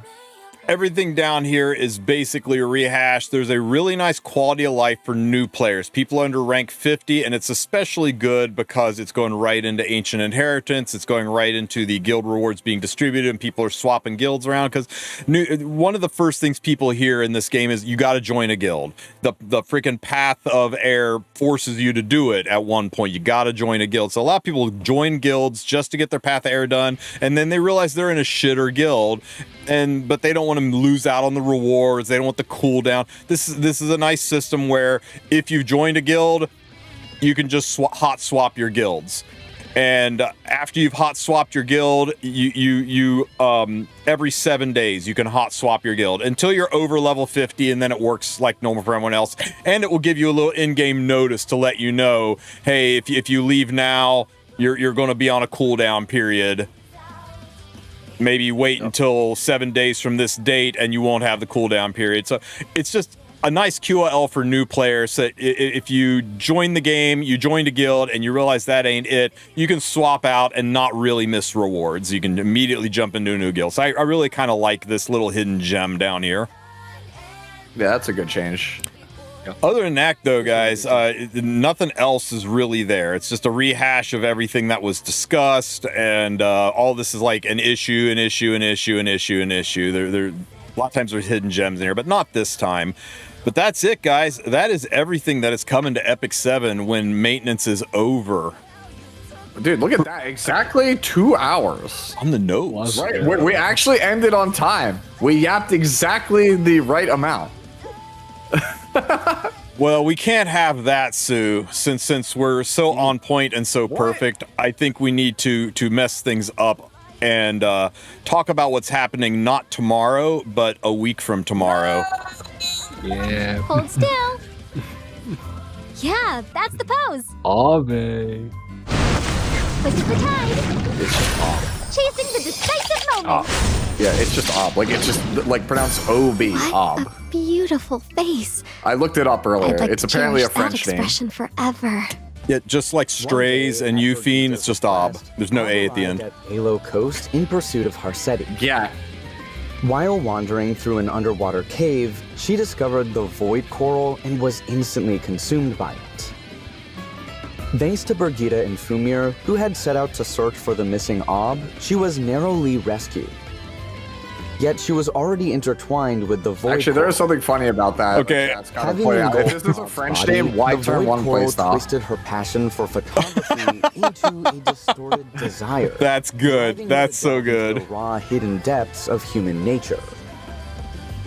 As a result, French bait. Ob begins to suffer from an insatiable thirst What and a an endless beautifully hunger of animated desire. character. Wow. It would be a shame if she just bullied me. Yeah, exactly. Shame if she just Ob bullied is a me, yeah. 5 I've heard so many people say mid, skip, pass. You never, okay, well, you never skip limited. Anybody tells you to skip a limited is just wrong. I think her kit's fucking insane. I think she's busted on a level that people haven't even wrapped their brains around yet. Maybe I'm wrong, right? No frame, no opinion over here. But I read through this there's kit and I'm no like, way. if you let her take a turn, you lose. Can you just put You know up how my hard name it. You know how easy as a cleaver. Do you know how easy it is to make sure one unit gets to take a turn? now? All right, where my This thumbnail elemental- from earlier? We gotta go find it. Actually, I agree. Everyone skip this unit so I can have it and I can win the matches and you'll lose. Yeah, here you go. That's a I'll good post it. plan. That's a good plan. There you go. Ranger. I got you. She has high is how I defense feel. This and was my health thumbnail and can from increase earlier her today. effectiveness It accurately describes exactly how I feel turn 1 versus turn 2 after this unit. Turn 2 on the left, turn 1 on the right. That's a bit dumb. Not wrong. Not Yeah, wrong. That's my thumbnail from earlier, bro. So because we are past 2 hours and it's a little late, let's just like breeze through a Yeah, we can little bit speed of run. this Yeah, unit we here, can right? definitely speed run it. We'll speed run it, Um, right? What's the skill do, This Sue? stuff is very straightforward. S1 and S2 basically don't matter. S2 is this filler level skill that you press every game unless your opponent has Moon Bunny. It gives you Oh. Cascade, Skill Nullifier, and an extra turn. So Moon Bunny hard counters are right because extra turn, right? So yeah, no. but it says extra turn, so Moon Bunny wrecks her, right? No, it doesn't do anything. Moon Bunny does nothing to this character. But it says extra turn. Listen, Nope. It's just because you your just opponent pressed has a this button here. brain. Okay, S3, dispel Yeah. two buffs from all enemies. So you could technically buff stack around it, but most buff stacking units are not good at the moment.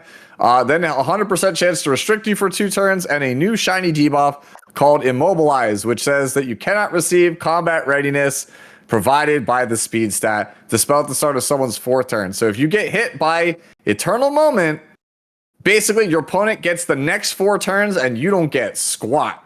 Like, they are just guaranteed. Yeah. They got base unit character. It don't matter. That character is going to lap your whole team. And you might be like, Yeah. damn, it's got 15%. No, it doesn't. Because Soulburn 20 souls ignores ER. Because F you, that's why. And you're like, you know what? That sucks. I got to outspeed him, right? Like, I can't let this go off. I'll just zero it. No, you can't. Because it's stealth like Spectre Tenebria thanks to concealment. So yeah, Basically, this unit provide says you're- it stops combat range increase provided by speed. is an effect There's a that great way to prevents see enemies from how that works selecting for the those of you who bearer don't as a quite skilled understand what target that means. while another ally is So present. she puts this When debuff 20 on souls everybody. consumed, ignores effect resistance. It's on everybody. I want you guys to notice. Check out the left-hand bar. You see it. You see everybody over there on the CR bar above Sue's head. You see how everybody is moving except everybody with the debuff. Everybody is moving because speed lets you move down the CR bar, but the immobilized units are frozen for 4 turns. Yep. Yeah, your speed stat says 0 for 4 turns. Yep. All right, so who's with me? Triple torrent free run, 6k attack. How lose? Yeah, that's what I'm saying. You can play 6 torrent army base speed, and you're like, yeah, I don't care, bro. I just immobilized you. He's getting a turn. Yeah, Dilibet should work. It's not a permanent debuff, so Dilibet would self-cleanse at CR push-up, S3, and cleanse. Dilibet is a counter to this, as best as I can tell. Yeah, Dilibet is like the only like valid counters that I've heard are like Dilibet, weakening set, Abyssal Politis or something. Like that's that and Prey. Like, I've heard people say, oh, but Green Slit, that's not a real unit. That's not a real unit, bro. That hasn't been a real unit for a year, bro. Red Lilius, let's go. Red Lilius is not a real unit, bro. With Blue Elena, anybody, masters, but no. Anybody that self-cleanses and pushes up and then cleanses after that should be a counter. Probably Elena too, yeah. Your best hope is like maybe SG buffs bystander Huayang, and you can pick it into this because like the current state of the meta with like we just came off of with the current units that are actually viable, you get hit by this debuff, it's a top right angle. Ooh, Red Lilies. It's a top right angle. Like I actually, it's kind of hilarious that they basically made a character whose S1 literally has no effect text, S2 has literally no effect text, and then S3 just says target opponent like scoops the game. They top right and yield. It's really. This character is just an S3 bot, to be honest. Yep. Like I read everything about this kid. I don't think you care about anything about S3. You know what? Eat the Bread might have a point. Designer Lilibet, she's not a cleanse, is she? She is a reduces the debuff's turns. Oh yeah. It doesn't actually get you out. He's right. He's right. It gets you out of the restrict, but it doesn't get you out of the mobilize. Dilibet does not actually cleanse it. She reduces all debuffs by 2 turns. This is not a turn debuff. Oh my God, Dilibet and actually bum unit, not real. Okay, so I mean, she would cleanse herself, she would push up, and then she would be able to S3 and at least turn off all your skills for 1 turn, kind of restoring balance to it. So you're just doing a bunch of S1s, and then we're back to playing the game. But yeah, it's a softer count than we thought, as long as it works like that. For all we know, Dilibet might affect this because it doesn't have anything on it, so she'll immediately reduce it to 0. But I think Bread's right. I think it's not her. I think she's not going to affect this. Yeah, I don't. Yeah, actually, I mean, I don't think it's terrible because if it's 2 turns, right? Realistically, you should push up, and then you're only losing 2 turns. It really depends on who your teammates are, really, because theoretically, maybe that window is enough to say, hey, my fastest unit, maybe Nurse Yulha, if they didn't push it back already, who knows, can now finally take a turn, push up my knight, push up my DPS, and take back it. Yeah, I was gonna say Nurse on Storm Sword, because the thing is, if you have 0 speed but still have 100% combat readiness, the game has to give you a turn. So like if you actually can CR push past them and take a turn with Storm Sword, and then Yulha takes a turn, she can actually at least bust somebody out of it. Yep. But the thing is, then you're playing Nurse on Storm Sword, which is like only good versus Cleave and terrible in every other Nurse matchup. And this is a little sloppily done because the unit doesn't have a passive. They just kind of stuffed it in her S3, where it looks like you do the S3, you get concealment, and it remains throughout the battle, but that's not the case. Concealment happens at the start of the battle and remains throughout the battle. Before she takes a turn, before she ever pushes her S3, she gets concealment, which is kind of weird because that's not the way it's stated here, but she's got no passive skill for them to shove it in, so they shoved a passive inside of her S3 skill. Yeah, One Shot just realized that Ob's S3 basically says you can't play the game. Yeah, he says, cool, playing the game is why I'm here. Yep. Yeah. The restrict is really bad. The restrict kind of really... It's the back-breaking part about it, because not only are you sitting at 0 speed, but you also have no way to recover. You're actually just stuck there unless you have some person who says, I can break out and cleanse. Yep. Yeah, it's so funny because it's literally like, oh, bro, what if fear, but 100% chance that you stay feared? You know what's even better, too, is why not allow her to give a 20% CR pushback? Why not just taking those units and kicking them while they're down by shoving them back 20% on the CR bar with her S1? So even when you finally get your 4th turn and you're able to start moving again, Ob's ready to go next because she would be the 5th turn unit, and she just S1s and pushes the unit back that she wants to push out of order. Kind of wild. Yeah. Yeah, like, unless your opponent's draft just has, like, literally no win conditions, like, if you get hit by this, I expect you're dead. Yep. Yeah, I mean, look at the right side of the screen. Holy crap. Artifact. That was crazy. Can we take just a few minutes to appreciate the sentence, "A sweet and sticky wave slowly consumes her body"? Hey, bro, I think we're paying attention to the wrong thing. We need to look at this image here. Yeah, I was going to say, she's covered in pink goo. She has a tentacle wrapped around her in multiple spots. Don't demonetize us, me, YouTube, please. Hey, you're Please and thank saying you. don't demonetize you. It's too late. It's age restricted on YouTube. Too late. That's serious. Like, her trailer is age restricted on YouTube. So Yeah, you can contest it and they'll release it, but yeah, Smogate didn't contest it. After using a non-attack skill, has a 50% each chance to grant swift attack for 2 turns and speed to the ally with highest attack. This one was really sloppy English. Yeah. It made it sound like really she would give swift attack to everybody and then speed to her. But what this means is it will give her speed and it will give her swift attack, and it's a 50% chance check for each. So you do a 50% chance, you get the speed. You do a 50% check, you get the swift attack. She may get one, she may get the other. What makes it especially weird is that it's 100% chance each. I guess this is future-proof against them someday coming out with something that reduces artifacts percent chance to proc, I guess. I don't know. But yeah, basically, it's 2 separate guaranteed 100% checks to give you swift attack and speed, but it is just to the ally with the highest attack. It is not, no component of this is AoE. It's just to the highest attack unit. And it's once every 3 turns. Obviously, I think you picked 2 of these up because it's limited, but I don't know if I'm picking this over some of the other options that are already out there.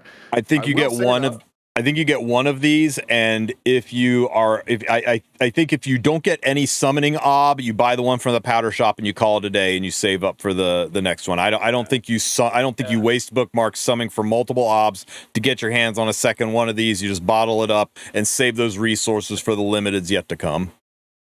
Yeah. And these I think 2 is luxury. So annoying. Yeah. These artifacts are just extremely annoying because we've been getting so many of them recently, and it's like you're never going to have enough bottles to bottle multiple of these. Yeah. And not only are you not going to have enough bottle to bottle multiple of these, but all those artifacts that you wanted to bottle in the past, you still have to bottle. Yep, exactly. How many mirrored lotus rings you sitting on that you have to bottle still? Put ob with Ludwig's already. I heard people say put Ludwig with obs already, so people are cooking, but right now I'm not feeling it. Yes, Ludwig is his kit. Ludwig is just souls. Yeah, Ludwig is just souls. Yeah, dude. Like the big thing. This is the big thing I was upset about. Is like if this character could be played on a like CR push artifact, something that like reacted like Storm Sword, right? Or like Soul Constellation. If Ranger had an artifact like that, this character would just be straight insane, because then if somebody tried to cleave you, you could cut in front of them and then immobilize the whole cleave, which would have made for an insane anti-cleave unit, and I would have been happy with that. And I was like, damn, why can't this character be a Soul Weaver? And then Wind Demon pointed out, if this character was a Soul Weaver and you put her on Bird's Eye View, this character could literally just S2, S3 and be able to ignore ER herself, dude. Like or was it SoulCon? Like there's basically the character by itself would be guaranteed. Like it'd be self-sustaining. And I was like, okay, that would make it hella broken. Now I understand why she's a Ranger, because if she wasn't a Ranger, and like any other class with the artifacts, it would just break her. Yeah, the 20 Soulburn ER is by design. Both of the soul generating Ranger artifacts, even with the extra attack, I'm not sure if the extra attack on Flan's artifact would still give her enough. I think she still falls short of the 20. There are some people who are cooking with putting this on Abed Ludwig. The theory being that his S2 already pushes him up significantly, so you put him on this artifact and you build him as the highest attack unit on the team, so that he gets swift attack and speed, so that he self double bridges and he can go right into his S1. That's contingent on one, giving him the highest attack on your team, which isn't always going to be an easy thing to tune, and two, dealing with the fact that you're robbing basically 15 souls from him, which is going to make his S1 hit a little less hard. But you know what? Let the chefs cook. Maybe you can pull something off with it. It is an interesting concept. I'm not sure it's going to be best in slot, but it's definitely an interesting tech. Yeah, Ludwig is just strong, and his character is inherently just super strong. Yep. So he could just run pretty much whatever, to be honest. Yeah. It might be especially good on the speed set builds where you're not really caring about the S3, because at that point you don't need the debuffs to control. You just need to cycle. Yep. For me, I don't like this artifact though. Yeah, I don't like the artifact either. I think you just grab it in case it ends up being good later on, but like I'm not like super in love with it. I will say, yeah, I'd be complaining. Just to like put the cap on everything with this character. Beautiful looking character. Hate the character's kit and how it exists. Pull the character not because it's limited, but because the ass was fat. There you go. True. She is the queen of thick. I don't know. For people who she got chicken legs, but yeah. I mean, now you know why she falls down so much in the side story, guys. I mean, the proportions. I mean, you can't really fault a girl who's got that much cake running on a couple of toothpicks. Yeah. But for those of you guys who were maybe down a little bit on Elvira, look what Elvira can do with a really good aggro unit. And Ob is the quintessential aggro unit. She's controlling the tempo of the fight. Yeah, this hero is insane. When I saw the absolute like just lap, it's just nuts. Imagine not soul burning to ignore ER here in a showcase. Please at least make it believable, SG. Imagine having 300 F. Could never be me. Don't worry, guys. They have the 3 savior units of turn 2. Surely they'll live. When is Ashley going to show them getting 15? You notice Biblis self-cleansed the immobility. Yes. Yeah, well, Veritas, yeah. She's still sealed and restricted and unbuckled, unfort. Yeah, but she's not immobile anymore. She's totally fine. She's going to win this fight. Axe kick. Okay, she's immobile now. Now she's very immobile. Man, immobilize. What a fun debuff. Yeah, It seems like you're just cooked because like they get whatever they want for 4 turns. Yeah. Yep. No matter how bad Melvira tests out week 1, maybe wait till week 2 to see if there's some crazy synergy going on here. Man, that poor Nodos. Yeah, I'm not 100% scared of the but my fallback was going to be Delabat, and because of she only does 2 debuff duration, right? Now I'm a little bit scared because I'm like, wait, where's my counterplay? I mean, Wind Demon's right. Yeah, if you tried that, if like they had Ruel on the team, then yeah, Ruel would just survive reversal to S3, and then you could potentially win from there. But so I am remarkable. That means that once again, the best thing you can play is a character that nobody likes playing with or against. I am remarkably fine that after DN and Salome and Nodos and Asaria and RNL that we're rolling into some units that aren't must-have, warping the game, pick them or lose, but that are still very, very strong, but they have good counters. I mean, that's the balance we all ask for. People that are bitch like, oh yeah, but it's got so many counters. That's the way it's supposed to be. A balanced game is supposed to be very, very strong, but has some counters. So I'm totally about it, and I still think people are downplaying both these units, but we will see. I mean, it looks fun. Like I'm being completely honest. The most like Most of these like most recent characters or like changes more, so I'm kind of excited to play out. And the season was a bit more funner for me. All right, Sue, I already have talked about the thing and the stuff with the fuzzy things a couple of times now. You want to do a little spiel?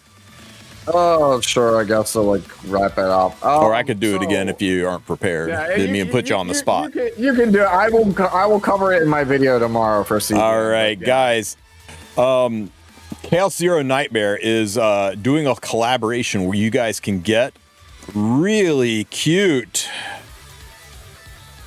Veronica and Hugo plushies.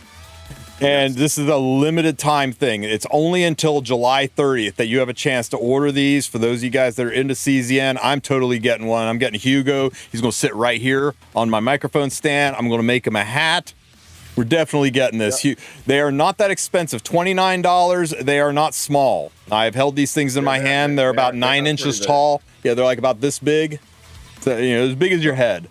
And just absolutely adorable. And here's the best part. You can go, and if you want to go and buy it, there's a link pinned in both chats to go and check it out, see how much it'll cost to get you one. But here's the best thing about this, guys. Here is how much it costs to ship it to me here in the US. See that?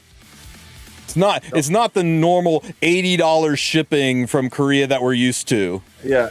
U2's is because we're doing this collab through U2's, it is a very inexpensive. So $38 you can get yourself a plushie. So if you like CZN or you just want to have a Hugo or Veronica on your desk, do it now. Click on that link. Go check it out. Yeah, me and Tristen are biased because we both have seen both plushies. Right? I think the Hugo is a little bit higher quality. I was like, damn, he doxed himself, but then I realized he did it. Well played. But yeah, no, straight up, like, I think the Veronica one's good. I just think the Hugo one is just peak. The Hugo one's crazy good. The funny thing is, I firmly believe Hugo's one of the best characters right now in CZN, but everybody prefers Veronica, and I think Veronica is like, don't get me wrong, she's very good, but she's not Hugo good. And it's so funny, no matter how many times I say, guys, get Hugo, everyone still goes for Veronica. I feel like that's going to be the exact same thing with the plushies. Oh, and be aware, guys, you got to get your order in before July 30th. They ship worldwide, but the estimated shipping is not until December. So you're talking about buying yourself a really early Christmas gift. It is they're getting the orders, then they're going to mass make them, and then they're going to ship them out in December. So it's not like you're going to order it now and have it next week. They are a bit out, but once again, if you can't find the links, guys, they are pinned in both chats, YouTube and Twitch. And if you somehow, for whatever reason, still can't find the link, you could come find my story video for CZN tomorrow afternoon. They will be pinned on that video as well. I'll probably put a short in there. Probably the one where I'm promoting Anyo as the savior for Strategic Archive. All right, guys, that is it. That is our podcast for tonight. Stu, Anyo, I appreciate you guys being here. The game will be back up in friggin' few hours. I'm not going to wait up for it. I've got to go check out that Surmia that lives behind my eyelids. Sue, Anyo, do you have anything you want to say to the chat while I look for someone to raid us off into? I will go to sleep. I will wake up in about 6 hours, and I'll immediately start working on the guides, and I'll be out hopefully tomorrow or later today. Yep. I have a lot of secret shop refreshing in my future. Other than that, go read the new CZN story. It's good. I'm not beating the allegations of like not only being a CZN streamer at this point, but hey, there's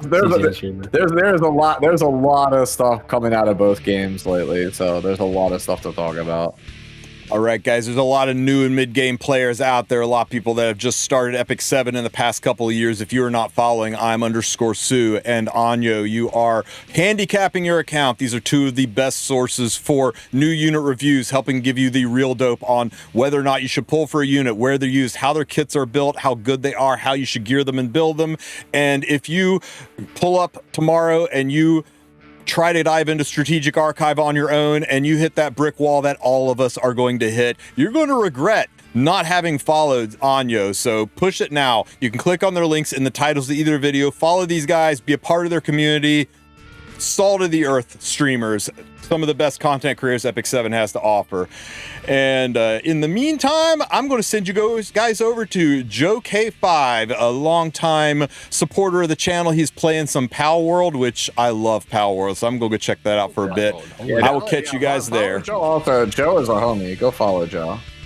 Yeah, follow Joe too. Joe is indeed a homie. All right, guys, that's it. Thank you all for being here. You guys are the best. Each and every one of you be good, or at least be good at it. Take care, Epic 7.